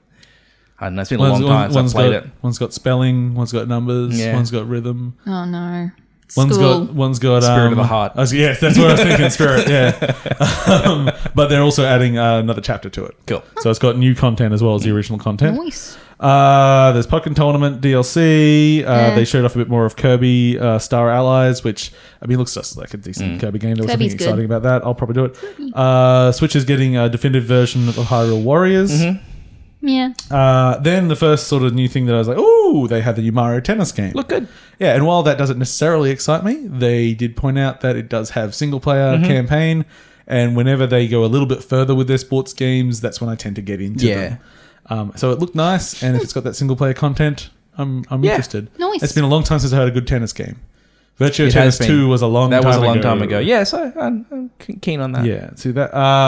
There is an update coming to Super Mario Odyssey, which didn't really look that exciting, but we'll see how it goes. Is that the one where like the speed run one where you can is that Luigi's already in there? Balloon World? Yes. Yeah, where is it like you hide balloons and then there's a Yeah. certain amount of time? It's like the speed run you've got version of the 30 game. seconds to hide a balloon, and Yeah. then people have 30 seconds to find balloons. So, I mean, it basically is just an excuse to explore and exploit the geometry more, which I think should be fun, but I don't think it will have huge legs on it. I think for Although Luigi's legs are longer. I think for some people they will enjoy it. Like it seems, I think it'll build a community for Yeah. sure. And there'll But, be YouTube, assuming that Nintendo lets you post videos of it, which I think they've been getting better with. Yeah. I don't see why they'd have Yeah. a problem with that. They added the button for it. Yeah, exactly. There is a new SNK Heroines Tag Team Frenzy, which is a fighting game with SNK Yeah. girls in it. I'm slightly I think- excited, but I don't really like fighters that much. So Yeah, it looks not really for me. nice. Does it? It looks so stiff to me, but that's what fighters look like sometimes because they Yeah. don't want to lose frames to pointless animation. They just want the punch to punch when you hit punch. I and just like the fuck SNK in girls. betweening. Yeah, so you don't want to interpolate frames in a fighting game. I don't know, but Skullgirls looked really good. Yeah, Skullgirls does look like to me. Skullgirls looks really, really nice. Stuff like this, and I think the latest King of Fighters, I think it uses the same engine. It looks a bit stiff to me. Meh. New Mario and Rabbids DLC coming. Payday 2. Oh, it's Donkey Kong in that one, isn't it? Yeah, they're adding Donkey Kong as a playable character. Oh, no. Oh, that was cool. Yeah, I was gonna go. So why don't they have Rabbit? Oh wait, there's stop saying things, Paul. Yeah, Fee's coming. Celeste, which is actually out today, which is the new platformer by Towerfall Ascension dev. Out yesterday. Is that when this is released? arena battle game or a single player game? Single player game. Okay, It's climbing up a mountain. I'm interested. Yes. I'll be. It checking looks it very out. pretty. Donkey Kong Country Tropical Freeze is being ported to the Switch Yes. I'll out pick in up March, that. I think. Yeah, I I'm think I'll pick excited that because up. I've and never played that before. Cheryl and I are playing It's a good through game. Donkey Kong Country 2 at the moment on our SNES Mini. So I think if we can get through the next two, maybe pick that up. You guys are still playing it. It's good. Yeah, good they game. haven't- I just see so many for sale secondhand on SNES the Minis, really. Yeah. Yeah. What I enjoy watching classifieds, and then someone's like, "Oh, for $100, I'll add 100 games to your SNES Mini," and so then I just in the comments for it just post a link to the fucking program to do it Yeah. because You're a good guy, you. Paul. Yeah. I mean seriously, $100. like I understand that people will add things to their SNES Minis. I mean, Nintendo understood people were going to do that. Yeah, they put a do little- not profit off Yeah. it. What a wanker. And then finally, the sort of big reveal that Dark Souls Remastered is coming to the Switch. Also coming to other modern platforms, so PS4 and Xbox One and Yeah. PC. Yeah, The 'cause PC one, people were a little bit iffy. Well, They haven't announced yet that it's got discount for people that already Yeah. own the first, because that port was shithouse. Oh, it's awful. And Yeah. it only works because fans made it work. Yeah. It's going to be a dick move if they don't give it as a free upgrade, or at least have an upgrade path. Yeah. Like if it's like a $10 upgrade or something, I think Yeah. people would be fine with that. Maybe If I'll they said, actually "Hey, get into Dark $60." Souls this time. I really want to get into it. The first one's good. I just couldn't for some reason. I couldn't get out of the first room. Hey, It was- if you struggle with the first room, it might not be the game for you. No, it was just I just couldn't find the other doors because there was the big monster and then there was the door that was apparently there, but I could just never On the other find side it. of him. Yeah. I actually never died to that monster. I felt. Did you just run past it, or I thought it was meant to kill you? No. Well, you just run past or something. Yeah. It Can't killed remember. me once, then it disappeared, so I wasn't sure if it Yeah. was bugged or not. It'd be interesting going back to it. See how much of it I remember. So, because so much of that game is about muscle memory. Yeah, and I'll just buy learning it on everything Switch is. because Yeah. Switch. It's very good. The first one's very By the good. way, just to reiterate, me not saying I'm a badass at Dark Souls, I died a billion times. Oh no, I didn't think you. I did not think that was a humble brag. Oh, yeah. I didn't die once. I'm pretty sure. Now I'm doubting myself. Don't know. Yeah, I just Doesn't remember matter. at the time. And it's like, It's cool. I think being able to play it portable will be kind of cool. Yeah, I don't know if I'll double dip. I mean, I played that game pretty thoroughly I never back in the actually day. finished it. I don't know. Maybe. But I won't finish it this time Yeah. either if Well, I buy it I again. might. Like, if getting in early of that game is good, because that's when the community's going to be there. Like, that's where the most activity is going to be. Yeah, but part of the community was also solving the game. And you can never do that again. The game's already solved. No, yeah. I mean, part of it was the discussion about Sen's Fortress to try to figure out how to get through it. I mean, as long as you can still shoot the fucking dragon's tail with an Yeah. arrow. And Oh, get I'm sure that's all there. It better Yeah. stay. Yeah. Because it's the only way I made it through the first half of the game. Good times. Okay, and that was all Nintendo had for now. Yeah, but Huzzah. But really, what this does with Labo and all that stuff, that maps out like the first quarter. Or maybe third even of the yeah. year. I mean, even just looking at that list, like, okay, Mario Tennis, I reckon I'll pick up. Yeah, as long as it's good. I'm not gonna run at it, but I'll yeah, I go mean, there. Donkey Kong, I haven't played that one, so I might pick it up. Yeah, I'm gonna pick it up. Might pick up Dark Souls. I can see a few things on there which I'm definitely interested in. Oh yeah, and there's still the eStore still has so much stuff adding to it. Yeah. Night in the Woods is coming out soon. I say Celeste just came out. A bunch of other stuff. I think Darkest Dungeon just came out. Oh, yeah, Yes, Darkest it did. Dungeon just came out. Yeah, that's been getting some real positive reviews. Well, they did what they didn't do in the Vita version, which was say, hey, you know what, you've got a touchscreen, let you use it. Yeah. Instead of making you use just buttons to navigate a menu-driven game. It was fucking terrible. I was really disappointed because I waited forever for it to come to Vita because I was like, this is going to be the platform, and I hated it. Yeah. The interface just ruined the game. I don't think, did Salt and Sanctuary ever come out on Vita? Yeah. Oh, okay. Be nice if that came to Switch as well. Yeah. It'd be a good fit. It's a good game. It is. Okay. Oh, that was very rude of me. Sorry, microphone. I had a surprise burp will just creep up on me. Gross. Did it taste delicious? Yeah, I guess. It wasn't really a tasty one. No, It was too sneaky to have a flavor. You're just like, I know you're about to speak. I'm just gonna jump out now. Like, thank you, burp. Okay, shall we talk about some other video games? Mm-hmm. So, James, you and I played some of the demo of Metal Gear Survive.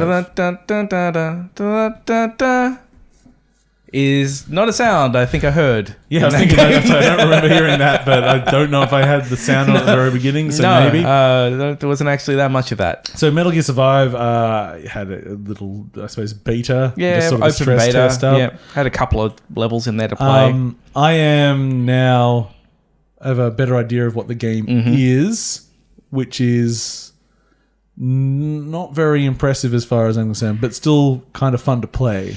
Yeah, I came out of it thinking I might like Fortnite PvE was sort of my takeaway from it.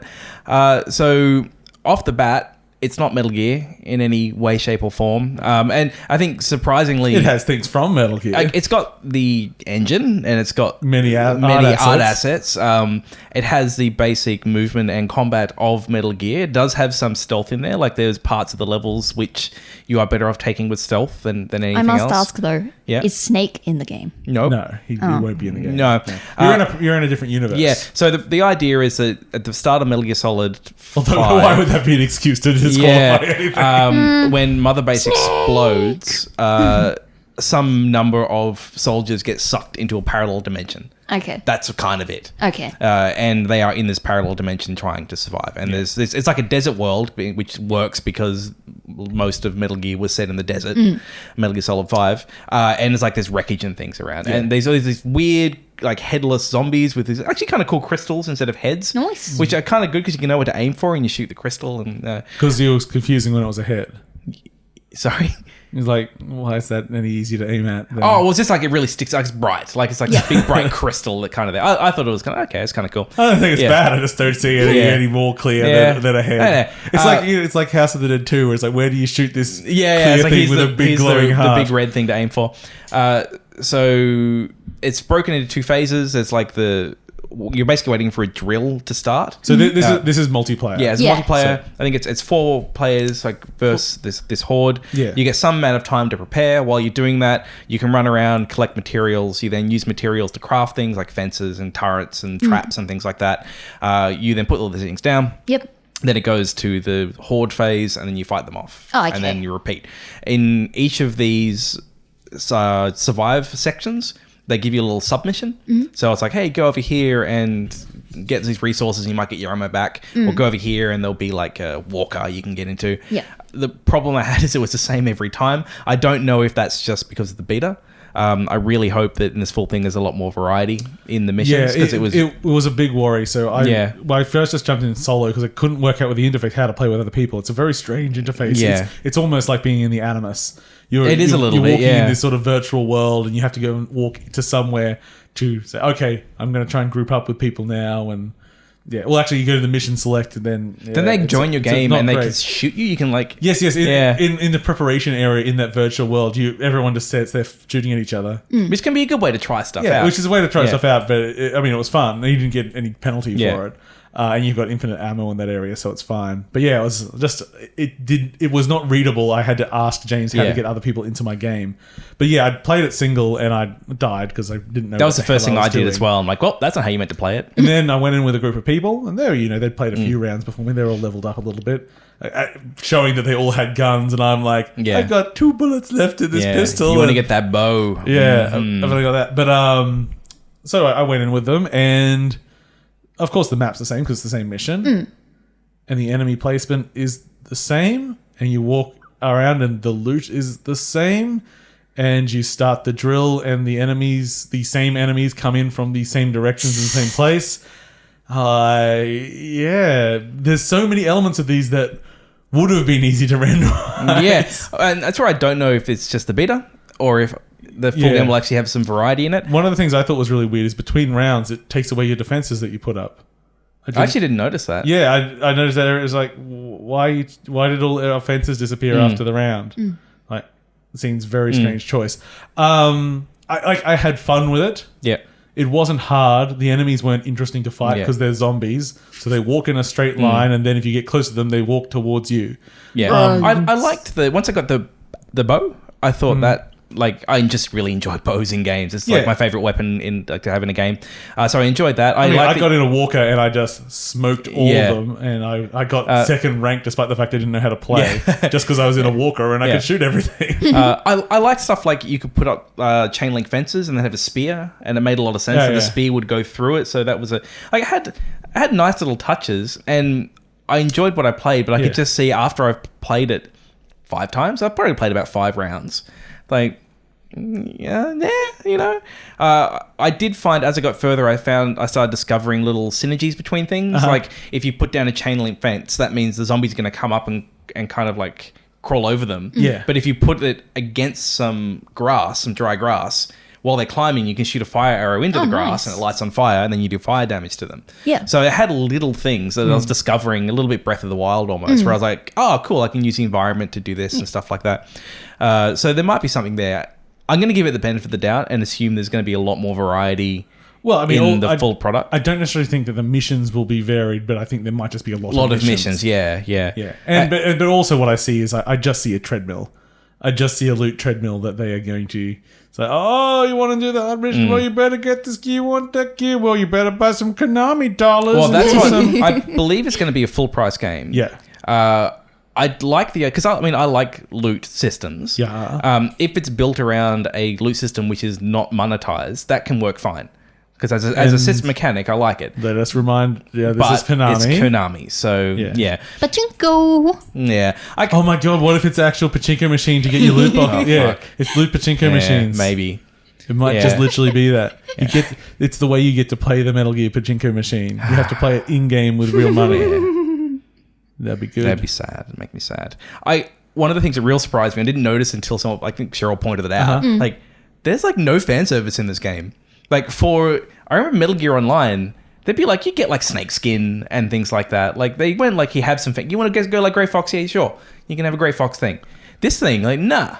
It's plays it so straight. It's no, there's no snake here. There's no Metal Gear sounds. No snakes in the grass. There's no codex. There's... Hey, the last trailer showed Metal Gear Ray. Oh, they did? Yeah. Okay, maybe there is more later on. I was just real surprised. I thought this is Konami, you can fan service the hell out of this game. Actually, could you even craft a cardboard box to hide in? Not that I saw. Because you just wait at the barrier, and then the zombies come next to you, and then you just jump out and just machete them all in the head. Yeah. It was surprising just how much just running to the crowd and just hitting them with a machete was this is pretty viable. This is a valid strategy. Obviously then they have... See, that's what I want to see. I want to see tougher enemies because I want to see if the enemies are tougher or they just have more health. Yeah, I don't know. They had because I haven't seen a wide variety. I've seen the bombers, and the regular ones, and that was about all I saw. And in the trailers, that's mostly what I see. Yeah. And the bombers were fun. I ended up getting pretty good at basically stabbing them in the face and waiting for them to try to explode and using them to take out a bunch of zombies. Yeah, I thought that was good. But that's also, that's just the equivalent of any game with an enemy that has a gas tank on its back, isn't it? Pretty much. There were definitely elements in there that I liked, and I wasn't immediately turned off. I played a few matches, and I enjoyed it. I had a fun time. I wasn't convinced that there was the legs there for me to keep playing it. As you said, it kind of made me think that, hey, maybe I would actually like Fortnite. Yeah. If that is a mechanic, that kind of phased build, defend was pretty satisfying. It was actually, it was fun. So if Fortnite's got better systems for building, I might actually really like it. I was actually looking at it going, should I pay money for this thing? No, it's actually really going to be out soon probably. So I'll just wait for it to be released for free. Fair enough. Yeah. My brother played Fortnite. Sold me on Fortnite. My brother started playing Fortnite. He's the prime target audience for the thing. Oh, you talking Fortnite Battlegrounds or Fortnite PvE? Battlegrounds. Yeah. Oh, you're talking about there's different ones? Yeah. It's just a game mode. Yeah. So right now Fortnite's just Battlegrounds. It's called Fortnite Battlegrounds. I just assumed that Fortnite, everyone just calls it Fortnite. That's their big popular one because they just said that's free. Oh yeah, but Battlegrounds is just a mode under Fortnite. It's not a separate install or anything. No, it's free because my brother. No, it's the same install. Yeah, it's a mode, but it's become that's kind of what the game is. That's the bit which has been getting the most legs in terms of community wise.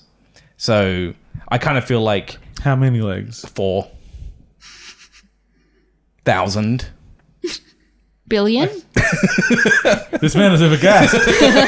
Although I did forget to gas, I just raised my eyebrows and they can only go so high. I was thinking about my favorite Simpsons moments. Oh no. And I was thinking, you know what? I really love when Marge paints Mr. Burns nude and he's all frail, and he says, "I thank you for not making fun of my genitalia." No. I just like his line. I know what I hate, and I don't hate this. It's real life philosophy for me. It's also a good moment. Yeah. It's classic Solid Simpsons. Pre-zombie Simpsons. Pre-zombie Simpsons. Yeah, apparently that's what it's called after season 12, when all the writing staff left. What I love is that everyone Simpsons. agrees that it went down, it went to shit, and then everyone has like a very specific point. Yeah. My new coworker has like I can't remember exactly when, but it's like 10.3. It's like, wow, that's a real specific line where it went bad. I actually think for me, it was about the time Maud died. Maud, or whatever her name was. didn't she get? Was she get hit by a t-shirt cannon? Yeah, I actually think I don't know what about it. Like that was the point where I'm like, I think I'm done with Simpsons. I started watching it the other month back. I didn't really watch too much further because I started from the first season. So first season's rough. It's it still got is. lots of classic I stuff. did enjoy in it, but it. It's rough, but I just haven't really watched too much since. Yeah, I mean, I still The watch animation's really Simpsons. interesting. It's just a lot more free than the newer stuff. They don't have the models quite on point at that. No. that Yeah, stage, Bart's hair is a bit pointy. Is what I remember when you go back to early Simpsons. Like, And Then you go Homer's- back to Tracy Ullman shorts, which I remember when they showed them in the clip show. Yeah. I thought they were a joke. I didn't realize they were real. legit. Yeah, yeah, It's like, oh, really? yeah. It's rough. That And Homer's expressions are a lot more extreme. and Lisa's quite religious early on. There's a lot more religion in early Simpsons. I noticed. And yes. it kind of went away after That's a while. because God died in 1994. It always confused me why my mother was against The Simpsons because it's such a family friendly show. For the time it started, it was radical. Yeah. Yeah. Like that, you got to think that's kind of like Brady Bunch is sort of the kind of the kind of caliber of show. The fact that Bart called Homer and Yeah. not Dad Was- that was an outrage. People were like, "This is so disrespectful and terrible." And now you go back and watch it, and it is the most family. Like everything is about the importance of family Yeah. and like looking after each other and all that. And it's like now you look at modern cartoons, you're like, "Yeah, Jesus Christ." Oh! Even SpongeBob, jeez, he's a reckless little boy. Well, I think even going back to like early South Park, and you look at modern South Park, there's been a lot of movement there. Yes. They've moved on a long way from anal probes and fart jokes. I love South Park. Yeah. It ended such a weird cliffhanger thing, unless I haven't seen it all yet. I don't know. I can't remember. I don't think I haven't watched the last South Park in a season, while. so, yeah. Anyway, I do like South Park. I'm going to talk about Hiveswap Act 1. That's the Homestuck or whatever. it's the one where you go down to a Homestuck. planet. No. Is it a side scroller? No. No. Okay, tell me what it is. Hiveswap is... Oh, you're thinking of Hive Jump. That's what I'm which thinking is of. like side-scrolling, like Yeah. Starship Troopers Yes. thing that we covered back when it was... I think they were trying to kickstart eventually. And I don't know if Yeah. they eventually really... Like, they got some other funding. I don't know if they're out Yeah, yet, that's though. what I thought this was. I was like, No. oh, cool, that finally came No, out. Hiveswap is the long-awaited Kickstarter adventure game based on the very popular online comic book Homestuck, which Okay. I've never read. Yep. Okay. So I have no attachment to this, whatever. But it was in the last Humble Bundle.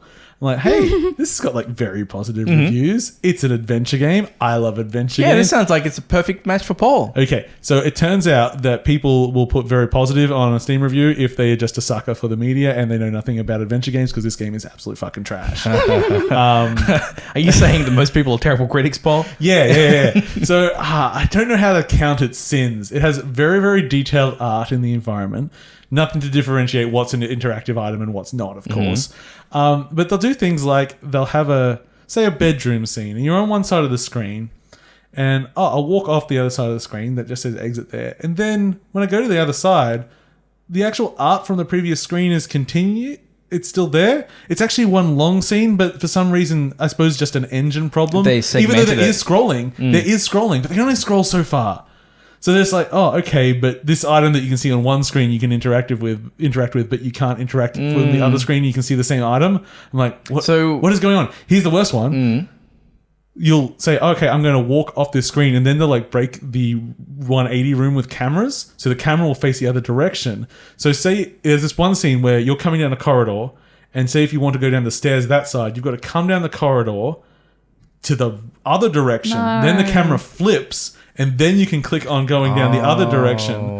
I'm like, have these people seen like how to shoot? Okay, so just the team. Yeah, Was it predominantly? I have no idea about the team. See, I'm wondering if it's one of those predominantly art-driven games. It is very art. Yeah, where like there's an artist who's like, I'm going to make a video game, and they got real nice art, but they have no fucking idea what they're doing about making a video game. Pretty much. The actual the puzzle design has just been annoying, partly because you don't know what your variables are a lot of the time because of the art problem.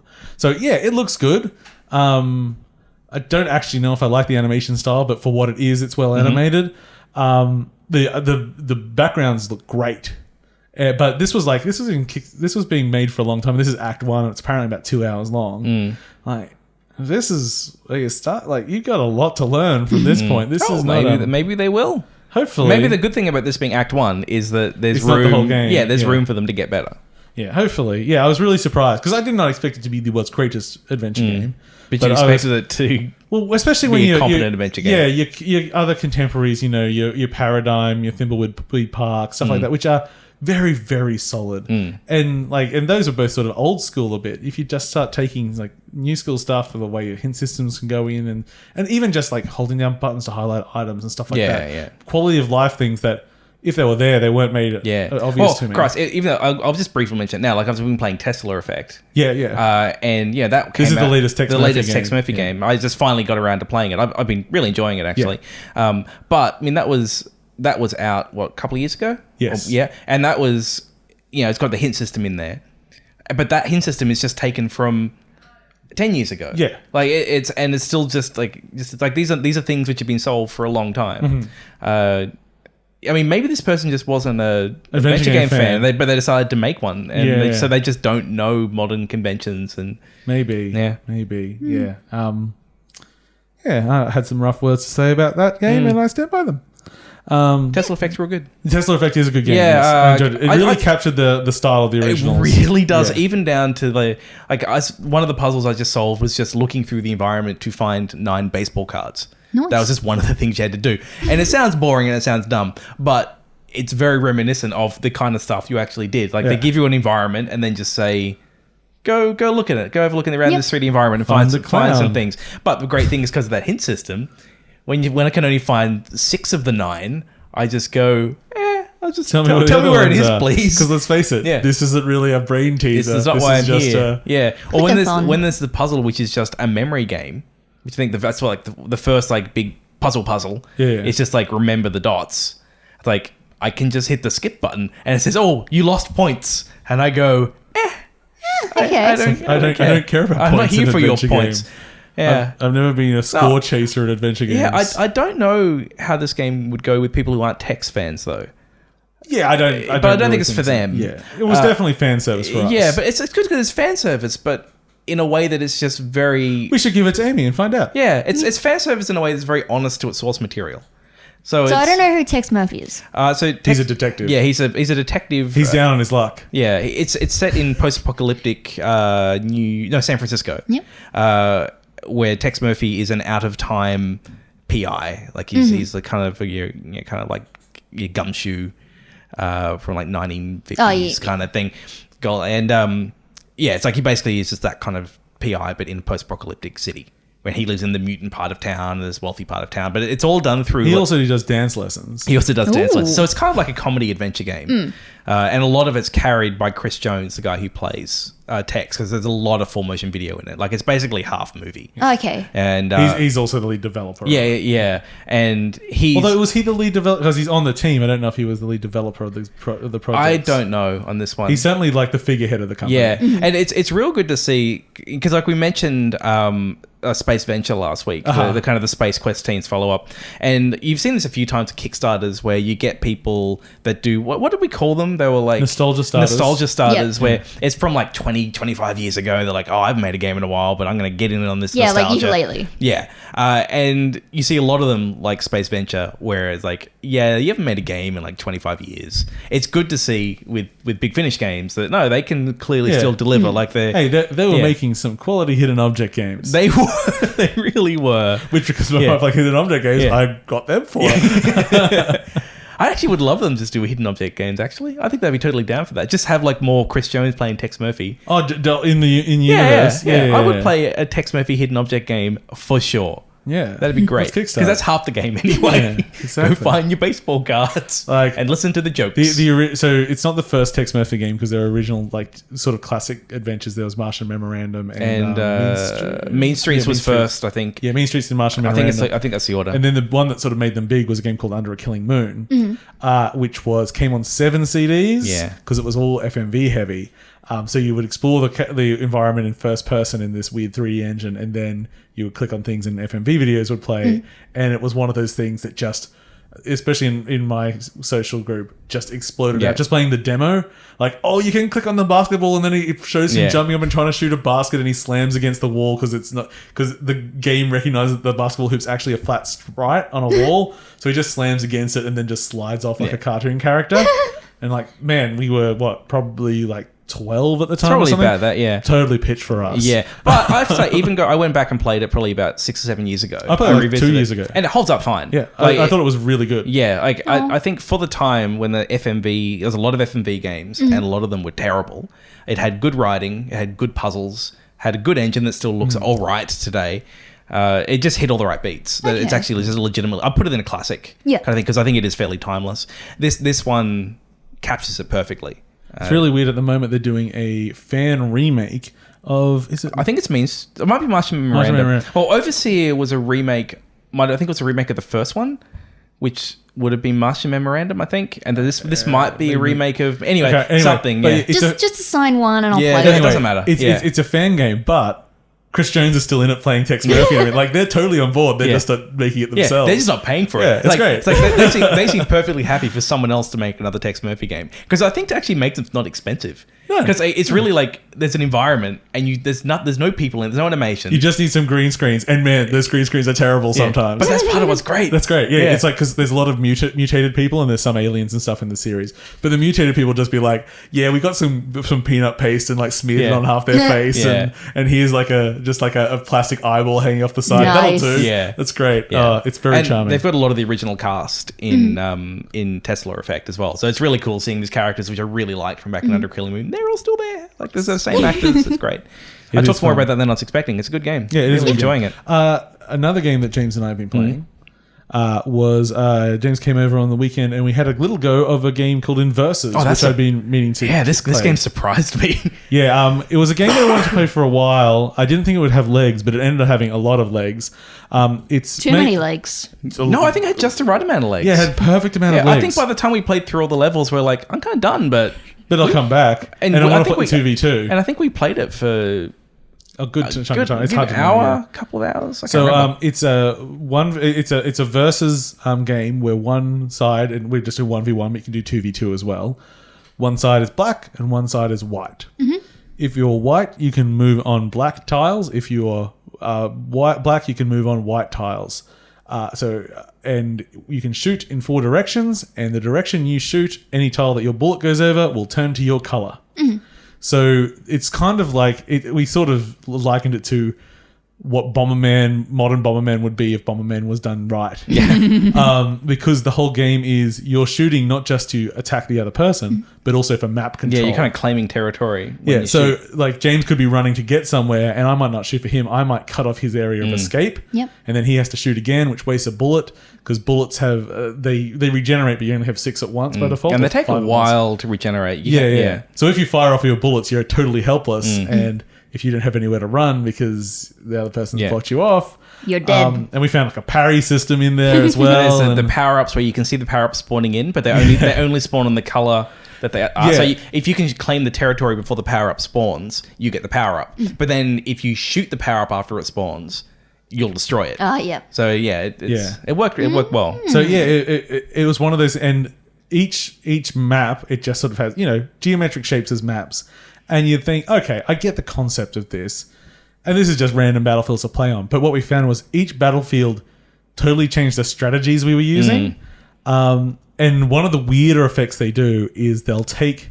The map might be just a chunk, let's say it's like that. But the actual screen real estate is like that. Because that chunk will be repeated all over. But it's got wrapping. So it wraps, Okay. yeah. Think like Pac-Man a little bit, where you go on one side, you come out the Oh, other. yeah, but they duplicate the screen for 4 or 5 times. So Okay. you're only one character, but you might be on the screen 4 times. Yeah. And it's exactly mechanically it's exactly the same. Yeah, as mechanically it's no one different thing with whatsoever. wrapping, but it's just the way they present it. it's such a mind fuck. Like it feels so weird, and we would. Every time I got to those, like you won most of them, but those ones I think by especially. the end you sort of internalized it a little bit more. And you did I pretty think by well the at end it. I was getting a bit more even. The funny thing is though, like even though I wasn't winning most of them, every one of those I was having fun. Yes. I don't think a single time when playing that game I was like, nah, I'm done. At no point was there a loss that either of us had, which was bullshit. Yeah, like it's one of those games where I was yelling as we were playing. Like I was making a lot of noise. Yeah, but yeah. I was getting into it. I was, Like when we play Nidhogg or something, and everyone can get into it because it's simple, it's clean. It's so everyone clear gets what's it. going on. Like you can see someone making a move. You can see someone setting up for a move. You can see like, okay, that power's coming in, and the person hasn't shot to claim it, but they've left it, and the other person's running towards it. You're just waiting to shoot at them, but then the person grabs it, and because the power up's a fast shot, they shoot first, and they take it. And like everyone, which was 2 people, but you just go wild and just this. It's so simple, but it works so well. I kind of think there's a legitimate esport there, Yeah. Because as a spectator sport, you know what's so going on. Like you readable. know what the hell's going on. And it's there's enough. There's not so much depth that you could study for, but there's enough depth that you can become really good at it, and you have really complex strategies. I would support a Nidhogg league. Yeah, Nidhogg would be fun. Yeah. Yeah. And this is very much the same way. Yeah, it's we were playing it on the Switch, but I'm not sure what other consoles it's on. It's on PC. I think I have it on PC as well from back in the day. But it was because it's multiplayer. Like there's a single player arcade mode where. It's almost Geometry Wars-ish. You got a playing field and you shoot enemies coming. I didn't care. It wasn't interesting. Because going against someone else that has the same abilities of you, that's what's fun and interesting. Yeah, and just figuring out the strategies as we're going as well. Like there were times when like countering someone's path, or do you lay down a volley of all your shots to kind of like try and stop someone, but then you're out of bullets before you can attack again. Like it did have these nice trade-offs. Had a lot of power-ups as well. Yeah, that surprised me. Like there was some that took us a little while to figure out. Because we didn't realize there were different types of power-ups. We all thought we didn't look enough at the icon. I think there ended up being like around probably 5 or 6 different power-ups. Like the split shot I thought was quite good. So it was like you fire it and then it just splits. Oh, yeah. Like 2 different directions. Yeah, but, so it hits a wall and it splits out other ways. But there was a good way where you could. It's hard to see it coming, so you could kind of like use that to kind of trick shot someone. Yes. Surprisingly good. Like I did when you loaded it up, I'm like, oh yeah, this looks alright. And then just as we kept playing it, and as they kept finding new ways, like the one where like it had like lanes. It's like it's really long level with wrapping, and so if you shot a bullet, it just meant that the bullet would wrap to the other side of the screen. Yeah. So almost think of it like the level's a little bit like Frogger, and there's the river going past. Yeah. But if you get into the river and you shoot, those bullets will keep wrapping. Yeah. I know, But they don't wrap on the same level. There's 2 rivers, and they'll wrap along the one and then along the top, and they'll go back. And then if someone gets another bullet behind it, then it sort of turns into a wave of your color. So it's one of those things. It starts getting really complex when all it is just a simple turning black into white and white into black. Yeah. And it looks crazy when that stuff's going on, and you've like built up a volley, and the other person's trying to jump into the lane for just long enough to counter one of the shots and send a shot in to screw you up. And then someone just shoots down instead, and then they get shot. Like it's we'd like to do a 2v2. It might be too crazy. I had some feedback we got for the show the other day. We need to start mentioning the name of what we talk about at the end more. Yes, I would like that as Yeah. well. Oh. Yes, because people they don't pay attention to the beginning because we're not very interesting. Like true. me. I do the same thing. Don't worry, listeners. And then by the time they're interested, they don't know what they're talking about. So, Inversus. It's fucking cool. Yeah, there we go. And it's perfect on the Switch. Yeah. Because as the Switch is a platform that we like a lot, since it's sort of chunky and readable, I think it would be quite fine to just play on the screen as well, and it comes with 2 controllers. Yeah, and So that you can thing's play it small pretty enough much that, anywhere. Yeah. But we played it on the TV because it was cool. Yeah. Yeah. Good game. Big screen. Inversus. Inversus. Okay. Inversus. Is there anything else exciting? And so, just so we're not ignoring Amy entirely, Amy hadn't played anything else other than our No, book club game. I'm pretty lonely. That's why I haven't thrown to Amy. I'm pretty boring, as usual. Was there anything you wanted to cover before we jump into the Just give me a book quick look club? at my list. See what else I had. You obviously don't care enough if you're not looking at your list. Look, I'm screwing you up just by touching the paper. You know, what else to have on here?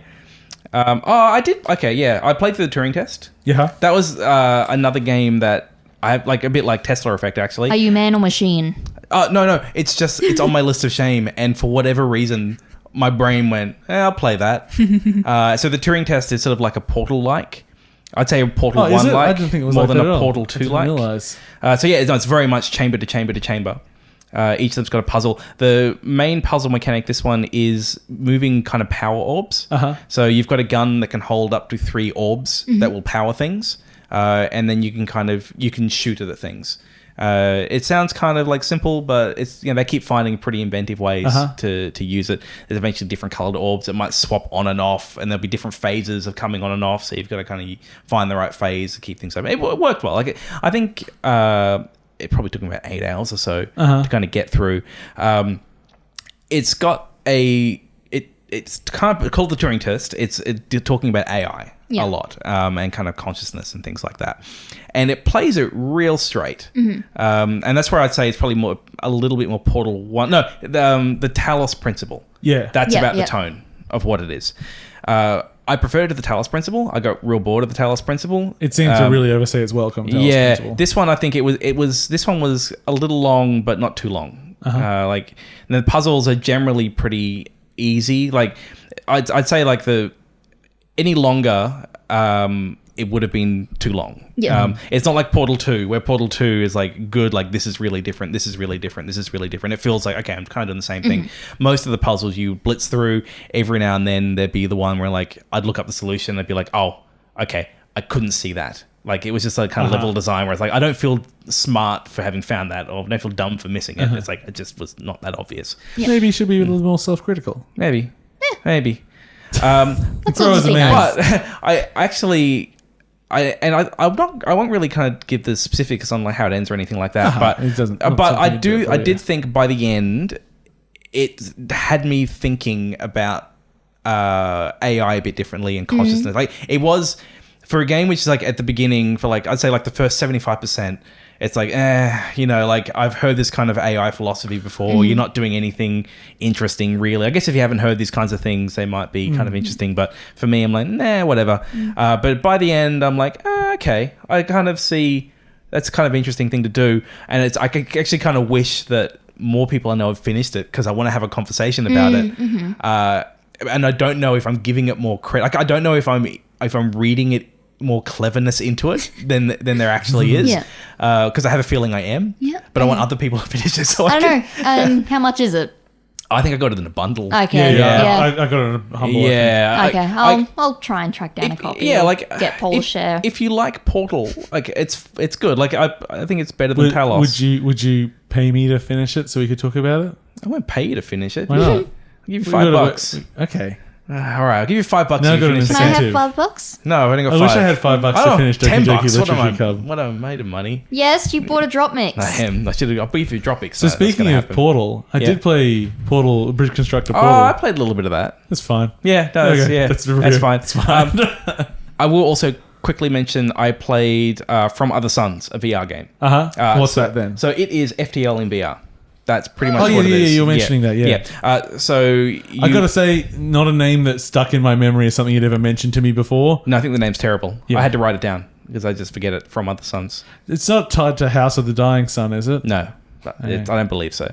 Because that's another VR game with a terrible name. Or is that even... Oh, no, that's just a space sim. That's not even a VR game. No, but I think it has VR support. Yeah, this one is a VR only game. So you spawn on a ship, just like on FTL. You spawn on the ship. You can move around the different rooms.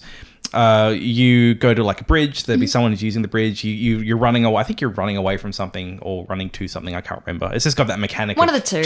Jumping. Every time you jump, there'll be some kind of encounter.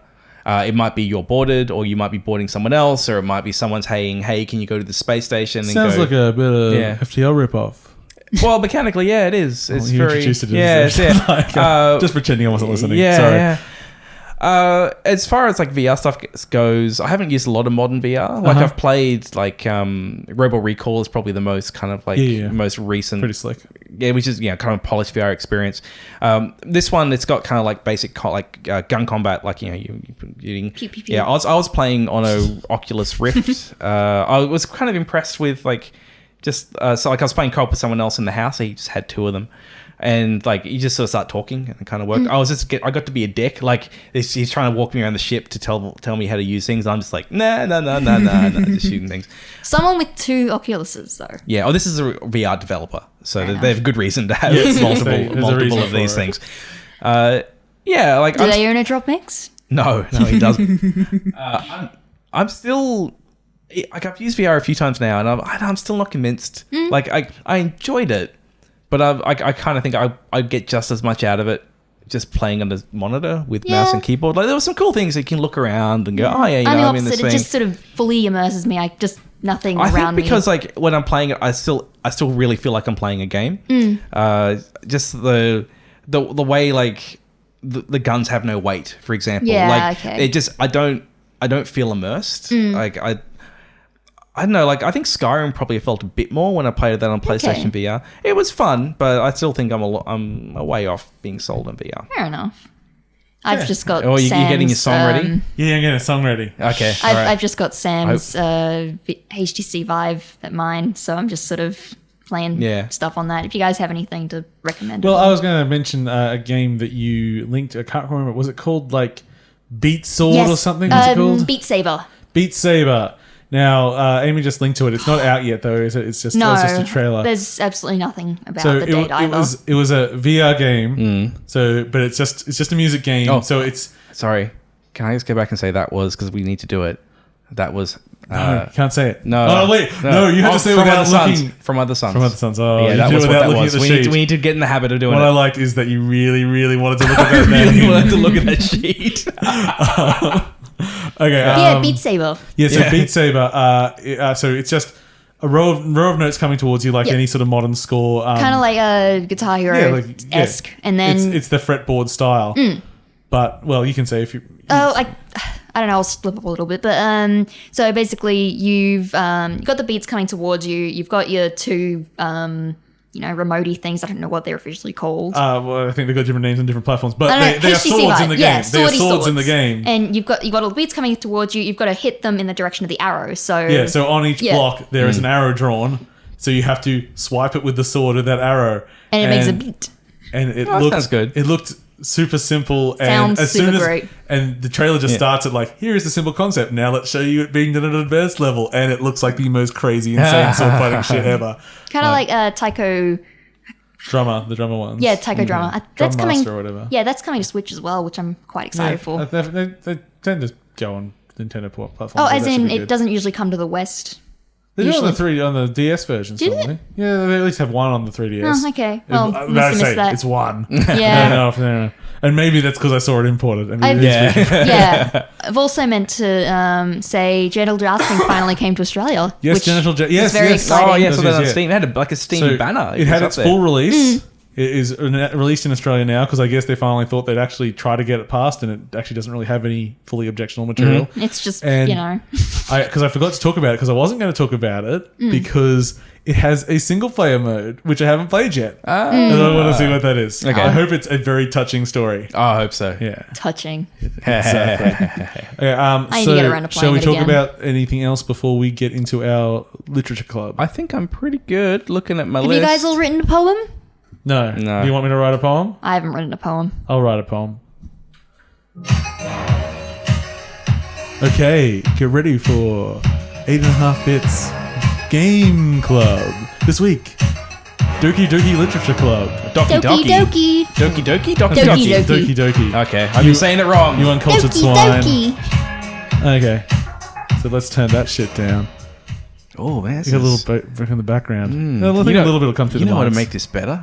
What? Some cake Horns. horns. No. Oh, yeah, put cake horns on before I turn it off entirely. So we're going to talk about the game, incredibly spoilerific. But beforehand, I wanted to quickly say people that should listen to this and people who should not listen to this. If you've finished the game, of course, listen to this. If you want to hear our thoughts, that's great. If you have not played the game and you're not particularly aware of what we're talking about and you like visual novel dating simulators, yes, go and play this game. Don't listen to any of this.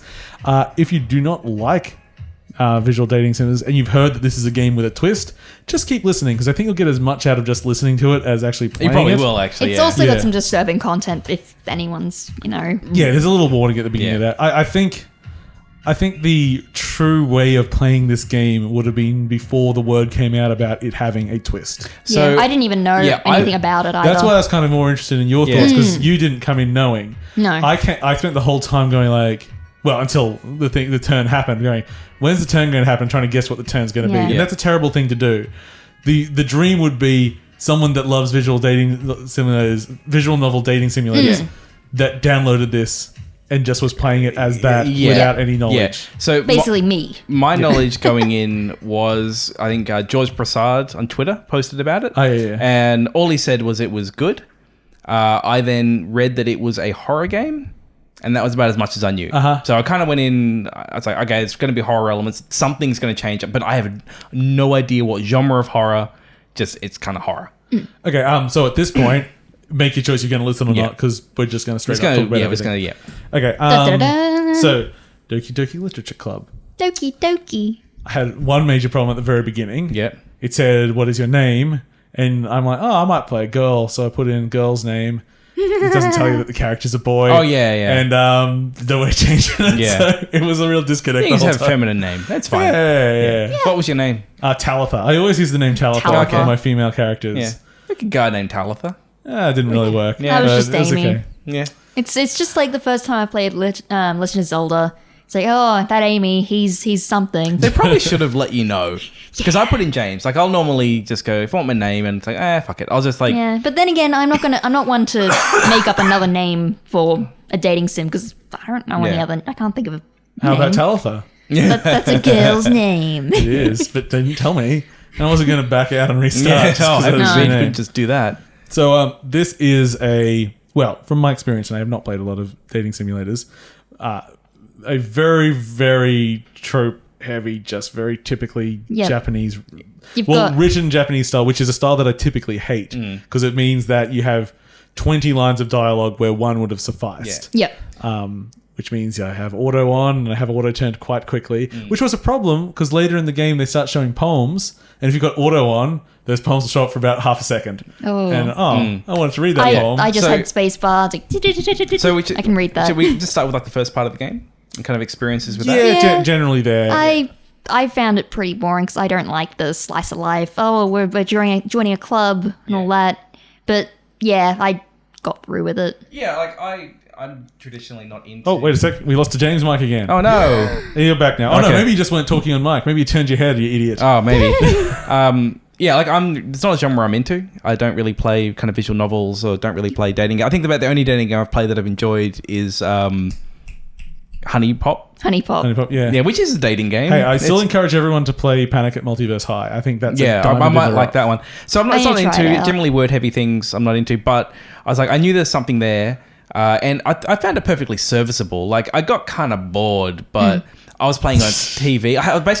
The way I was playing it on the couch, Yeah. with Steam controller, with big TV. So, okay, considering this has nothing to do with plot, did either of you end up being making decorations with Yuri?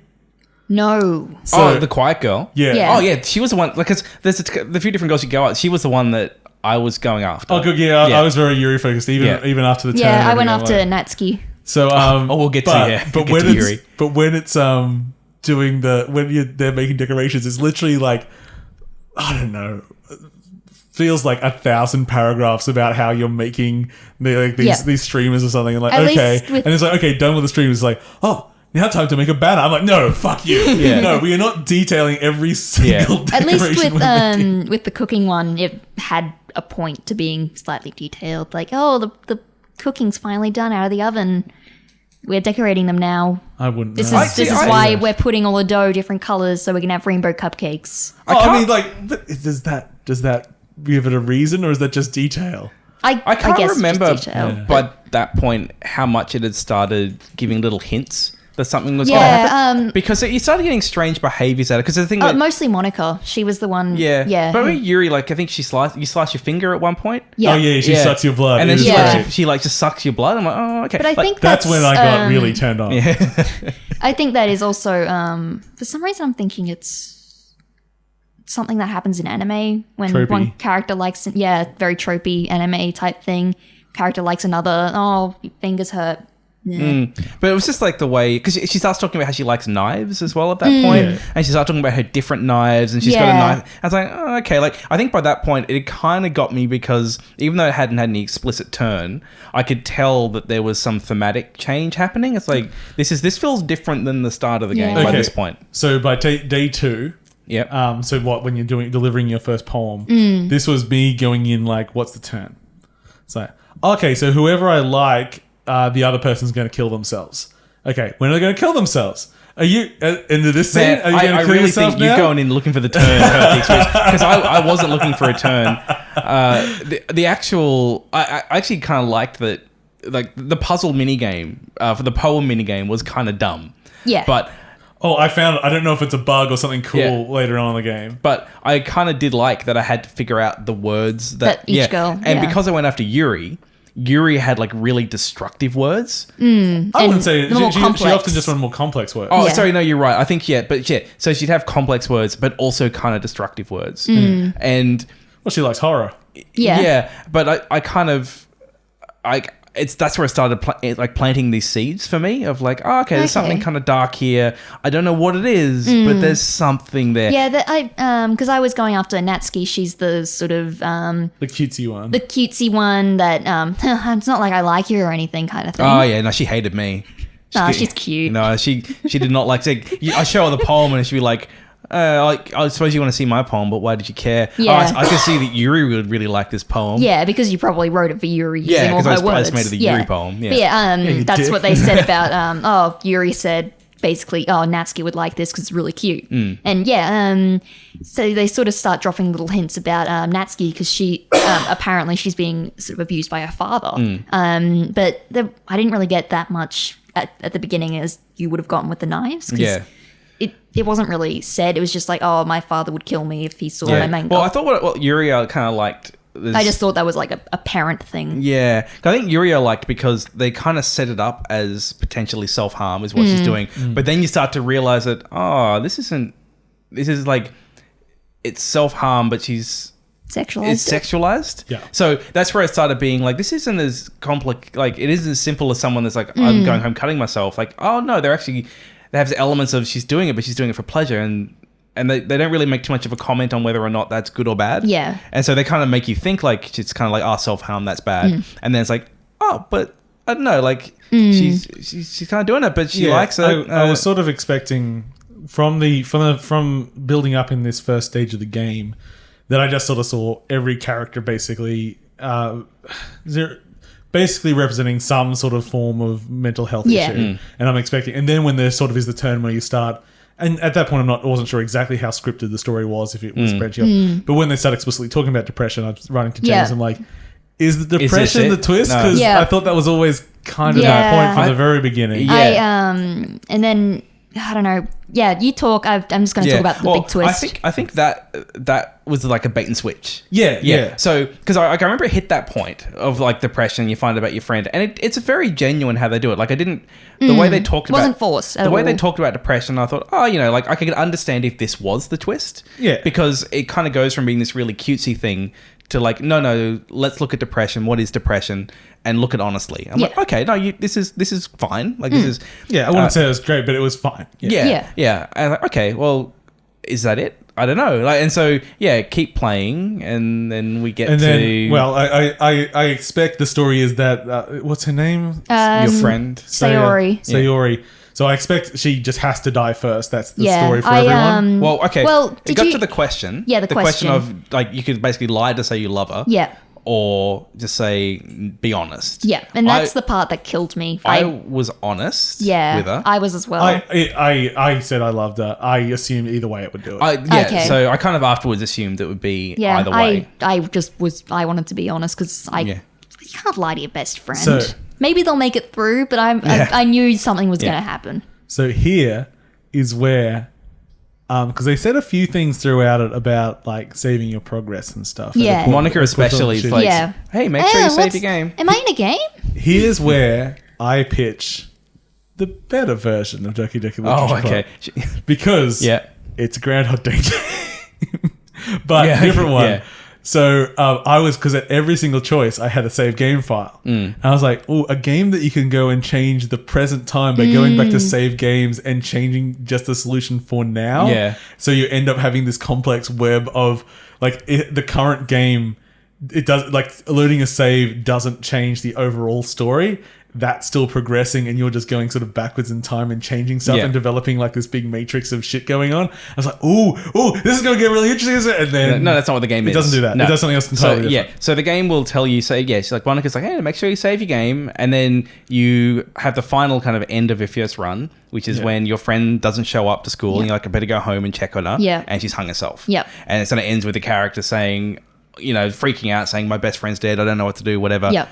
And then it's like The end. Yep. at which point the game relaunches. The title screen is now different because your friend has been removed. Yeah. And if you go to load your games, And there's some glitch. there's no games to load. Yeah, at that exactly. point. So it's like, too bad, all your saved games are gone. Yeah. And then you start your second playthrough. Yeah, I thought that was because I went into the new game and like, oh wait, I want to go load. I thought because I pressed new game, it deleted everything. So Yeah. yeah, okay. And admittedly, I didn't realize at first, because I didn't even try to reload at that point. I was just interested only- to see if anything would change by pressing the older option. Yeah. Which did it? Or like don't- lying to her. I just hit. No, well, I said I love her, so yeah. Yeah, she did killed anything herself. change at all? Or? All I know is that she killed herself. I didn't do the other. Yeah. So I think that, and we'll get to why they're gone a bit later, but I guess like that. You can say wherever you want. This is total spoiler time. Yeah. We don't have to go linearly. Okay. I'm just trying to make it linear. Yeah. But I think there was a bit of a problem there where I feel like they should have made me like more inclined to load the game because that was important. I think that might be My complaint, I thought they were too heavy-handed with all their hints on how to do stuff. So I guess my problem is in a post, what was it? Pony Island? No, Life is Strange world. yeah. I want to be able to rewind and have a look at those options. Yeah. But you can't. No. yeah. Can you? No.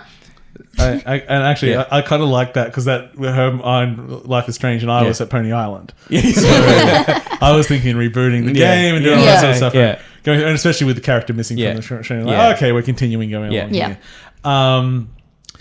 And I loved the music changes though. It was. I turned off the music so quickly. Really? Oh, I didn't It mind. made me want to It made me want to do It was so Sayora or cutesy. whatever Yeah. thing. Hang myself. It was especially. I just sit there like. I don't know. I feel the music. Yeah. I feel the music was quite a big part of I feel the like experience. I think that the way that it I started. turned it up later and then there was no music. I'm like, I guess I missed it all. No, Yeah. I think that did kind of like it was a little bit off key and like something's up. So I guess then you start playing the second run through and now it's like characters are missing. And then there's some glitches every so There's often. some glitches and font changes and A few inner thoughts coming in. And Yes. Yeah. by the way, can I just have a rant against the game here? Whenever there was a line that had more than one line, you could see the top of the letters on the next line. Yeah. I mean, come on. I took that as just part of the glitch. Yeah, Where it I was- just thought it was part of the glitch as It well. was there before the glitching. It happened at the very beginning of the Or game. I think it was really just the limitations of the engine. Yeah, exactly. Actually, this is made with an open source engine as well. So if you want to, you can actually just jump in and like have a look through all the code Nice. with this thing. It's kind of cool. That's really cool. Yeah. Yeah. It's a free engine. And there are some secrets inside it, apparently. Yes, there are. Yeah. Yeah. Anyway, so you go to your second playthrough, and did you keep like focusing on the same person that you I did did, the first time? and I liked that I did this Yuri. Yeah. So I stayed focusing on Yuri. And so they introduce these elements of her being dark in the first one. And then for very good reason, it's amped up. Yep. Going forward. And So did you stick with your cute Yeah, girl the second yeah. time? Natsuki. so I don't know with her if her stuff got amped up.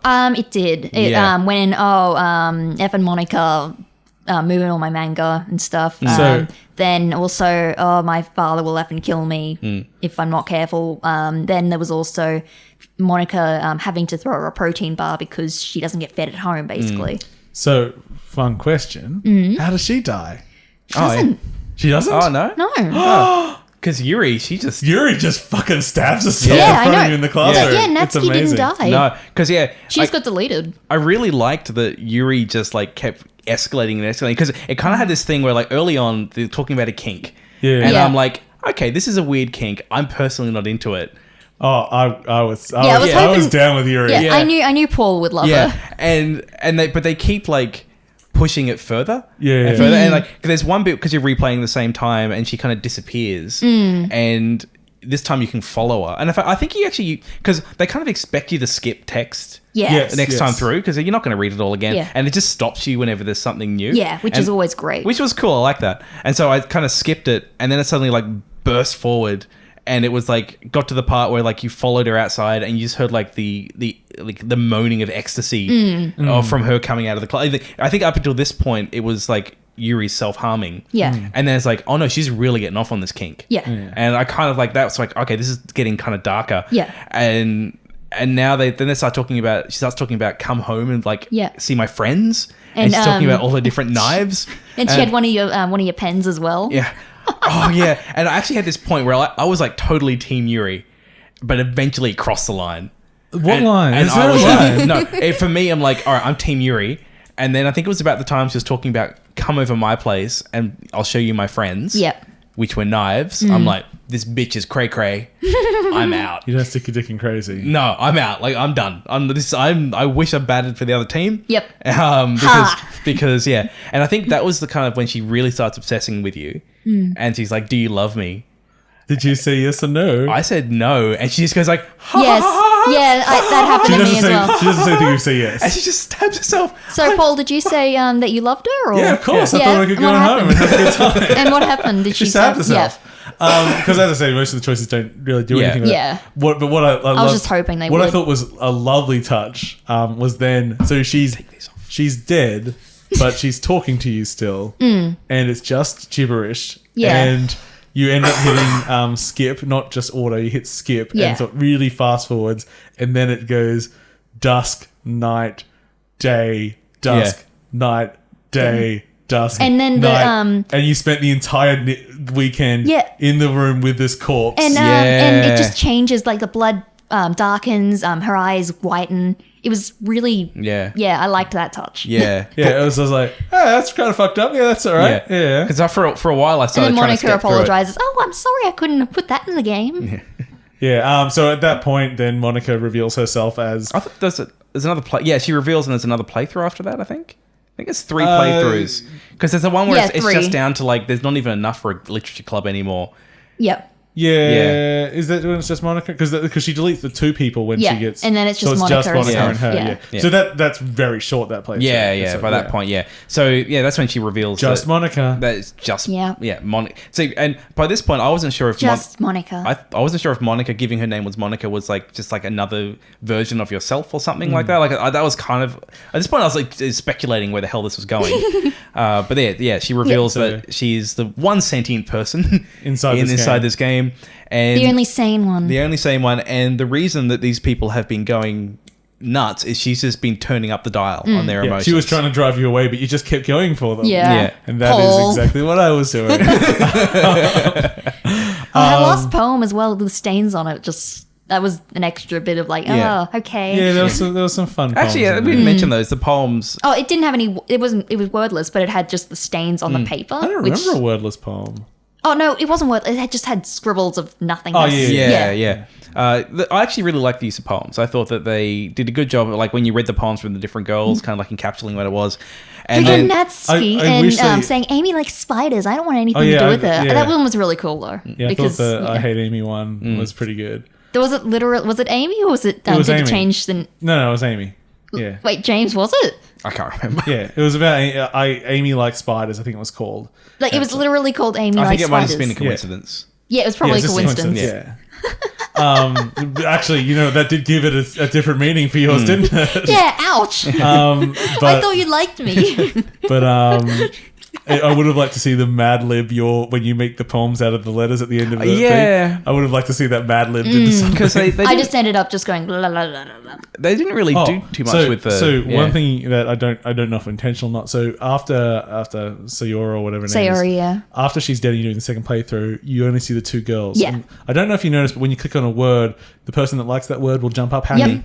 The one, So yeah. there are some words there that Sayora will jump up, and she is off screen, and her character sprite will jump up a little bit. Oh, really? And I'm like, I don't know if this is intentional or Yeah. not. And I was like, can I get enough words to make a poem for her? And then, but no, I couldn't. Yeah. So that would have been interesting. Fair enough. So so Monica's the big final. Yep. She's oh yes, I love you, and like I know you're not Talitha in your case. I know you're really. And what name did she call you? Mr._S, because for some reason it thinks that's my Steam name. Yeah, what did it call you? And like, if you want handles out or whatever, because I wasn't sure where it pulled mine from. Wasn't sure if it was. I think it pulls it from your computer name. Oh, then it would have. Yeah, it's Amy. Yeah, and I remember that's why I didn't get anything. Because Because it just gave you the same name. Anyway, Yeah. it got paroxysm out for me. Yeah. And I'm like, okay, I've seen this trick a few times. What else you got? Yeah. And the answer is nothing. Yeah. They couldn't get any other information. Because I love, like, one of my favorite moments like this in all time was in, oh crap, it's just dropped my mouth. It was a DS Contact. It was Contact, yeah. Yeah, at the very beginning of that game, they just ask you a bunch of questions. And at the end, they try to bring them back for somewhat devastating effect if you answered honestly. And that's a hard trick to pull off. It works with that because it's not a super long, but it's an RPG, so it takes a while, so you've sort of forgotten that happened. Yeah. And something like this, it's like, can you mine any interesting information to make me feel like this is a little bit more personal? I know they did some stuff where if you were streaming it, she'd comment on it. Okay. Like it would check your processes. Okay. So there were some other things in there. well, I did like it also mentioned, you're playing this on Steam, so you should be able to do the delete option. That was by when I was doing saying heavy hand. Yeah. Yeah. I would have liked if it was like taking you a really long time to work it out. Yeah. But it straight up says just like, oh yeah, it's really easy to delete files. You just go here and do this on Steam. I'm like, well, But you got to think this is targeting people who might not know how to get in there. no, but that's what it's like. It said that the first thing. Yeah. That was like the first time they Yeah. talk about deleting and do that. It's like, because she keeps talking. So I left it it's there like- for 15 minutes while I got ready for bed. Yeah. I So wasn't it's sure like what I was supposed to do. If it had been like 5 minutes of conversation before she starts talking about how you access the properties Yeah. in Steam and go to browse Yeah, local again. files, it's like, don't be super like, don't hide it because you want people Well, to do to it. You don't finish wanna the make it- game, you have to go and you have to go in there and you have to delete the file. But it basically said, welcome to the end of the game. Please go delete this file. This is how you do it. Like, little salty. Yeah. I thought it was all right. Like I think by that point there was enough conversation before it where she's kind of explaining how things were, and then it was more. She sort of she starts talking about you can go because I think she says like she's deleted the files. Yeah. And then she she's deleted like- the other characters. Yeah, and it's like, oh, okay, so she's deleted the physical file. So when your save games disappeared, they were physically deleted. Yeah. And then she's like, oh, this, it starts explaining how she did it. And it was heavy-handed, but it didn't feel super forced to me. No. It's like You had to do it. okay, describing right-clicking to go to properties and then go to the it's Yeah. like, I think actually by that point I'd stopped reading the detail. Like I kind of got it, so Yeah. I actually wasn't paying that much attention to the specifics of what she was saying. And I just as soon as I got like, oh, the files have been deleted, I know how to get there. I just went to it and deleted the it. problem is, I thought And she was then- quite nice. Yeah. Just wanted to leave it. She was Yeah, friendly. she liked me. Yeah. She was like, we can have a good time. Yeah. I mean, the other people weren't real. Who Yeah. gives a shit? They really don't give me enough Yeah. place to play in this moral playground. So what I did is like I deleted her, and it goes into the end. And it was like, oh, what a world, what a world. Yeah. I'll restore the other people with my flying jesters, Yeah. so you can hang out with the chicks that aren't crazy, but they are crazy. And then I'm like, oh, you know what? You can come back. And I because I just renamed the file. I hadn't Yeah. deleted it. I'm like, oh, she didn't come back. I would have liked that. But that would have been a bridge too far. I mean, it's Yeah. obviously not fun to do Because that. I know. But yeah, it was also, I just wanted to say, because I've got 3ds Max installed, it's a character file. I tried opening it. It didn't open. Because no, the file. So for each of for each of the characters, there's basically a data file in the folder, and they're actually just full of. There's actually a whole. Even though we played through part of the game, there is an ARG associated with this. There's a lot more to it. There's a whole game about collecting all the CGs, the graphics. So you get some amount of the graphics, but there's things you can do to get the other ones. There's actually replayability there. You can go back. There's different ways to play the game. Like you can load it back because once you finish the game, it deletes itself. Yeah. And you can't run it again. Yeah. You try to run it, it's like, no, it doesn't run. You have to actually delete it and then reinstall it. And so for once you reinstall it, you can just go into the files, get Monica and delete it. Yeah. And then the game will kind of play out. I don't know exactly how it plays out if you just do that. But we finished it, but we didn't explore all the things that are there. I sort of wondered whether if you deleted Monica, whether it just took you to that last playthrough. I don't believe so. I think you can. I think there's probably other variables. I think there is a playthrough without her. Because I sort of wondered whether it just dynamically went from what files existed in the tree structure at the time, whether those were literally the flags for what version you're playing. It's like, we deleted this one file, that means you're playing version 2. Yeah. It's like, we've deleted all the files but one, that means you're on playthrough 3. No, that's another variable. I don't think it works easy. like that. I think you can actually just delete Monica and you get a different playthrough. Okay. And I think it also does things where while you're playing, if you try to put save games back, it'll realize. Yeah. So I think there is other things going on. I think once you know that it's basically the file system itself is part of the game. That'd be interesting to play around with. Yeah, like it does respond to you when you do things and play it again. At the moment, my feeling on the game is that it has 2 tricks and nothing really to say. Yeah. Yeah, I don't think there's much to say. Like, I don't feel like there's a big message there. Or No, and things there's don't need a it's like, I love Pony Island. There's not a message in Pony Island. No. It's reminded me of Undertale because I haven't played Undertale. I just want to say at the very, very end, there's something to do with like the entire game is based on variables of a specific file. So there's tools online that help you fix that all up. You can fake an entire playthrough. But if you do a second playthrough and you've killed a specific character, they'll say, "Oh, why are you looking at me funny? It's as if you've seen a ghost or something like that." So it just reminded me of that a little bit as well. Yeah, it's got that. That's so many, all the variables. Yeah. So I think with this game, it's important to remember it's free. Like it's to me kind of. Like, $10 would be great to give to the developer. I wouldn't have minded paying money for it. I feel like for the time I played, I would have paid cash. I paid $4 if they'd removed half the dialogue. To me, the dialogue was part of what I liked about it. Yeah, like, it's just visual novel stuff. I feel like if I hadn't had that really long-winded beginning, because I was reading it all, I wasn't skipping it. I wasn't frustrated. I was like, I'm just going to read it. I'm going to run with this. I just got a bit bored. And I was bored, but not so much so I was skipping it. Yeah. And so I felt like by the time I'd gotten through it had given me plenty of time to be invested in the characters and what was going on. And I felt like if it was shorter, I might not have got there.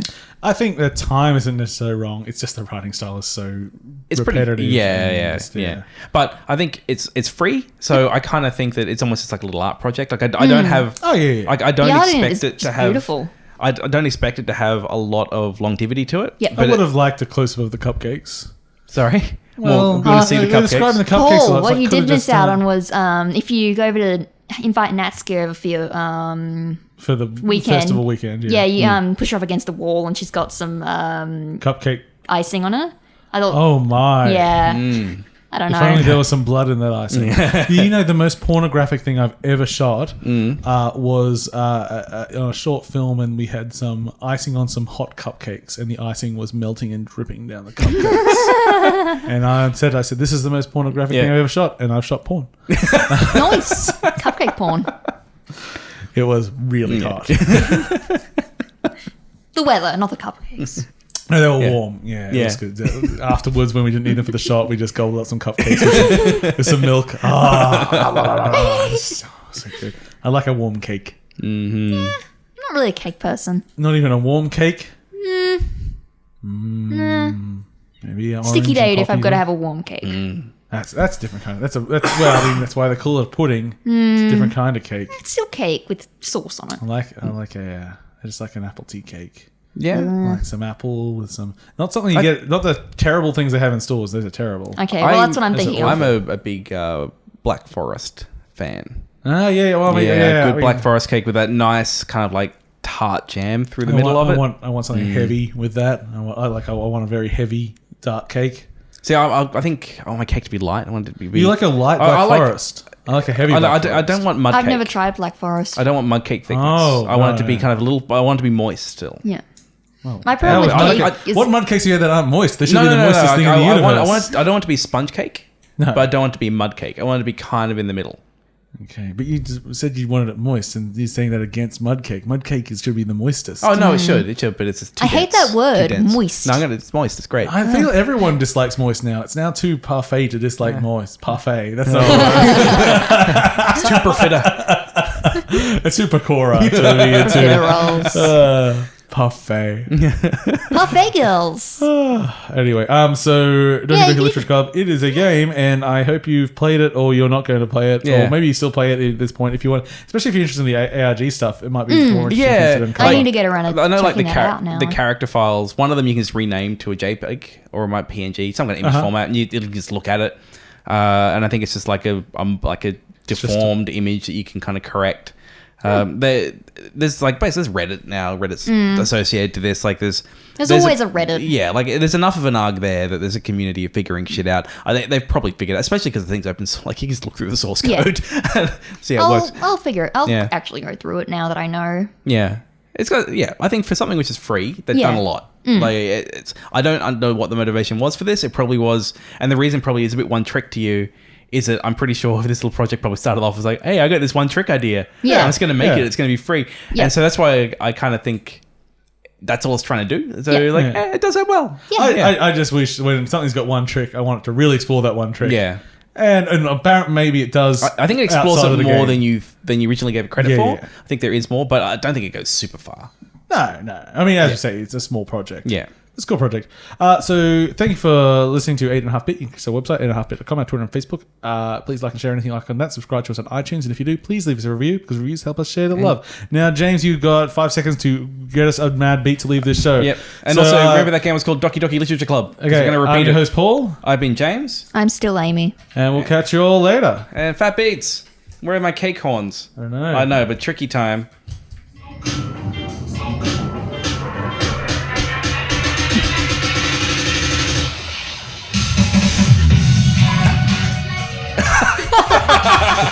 This is terrible. Found the cake horns. Okay, let that go on. I can't even with horns. And click.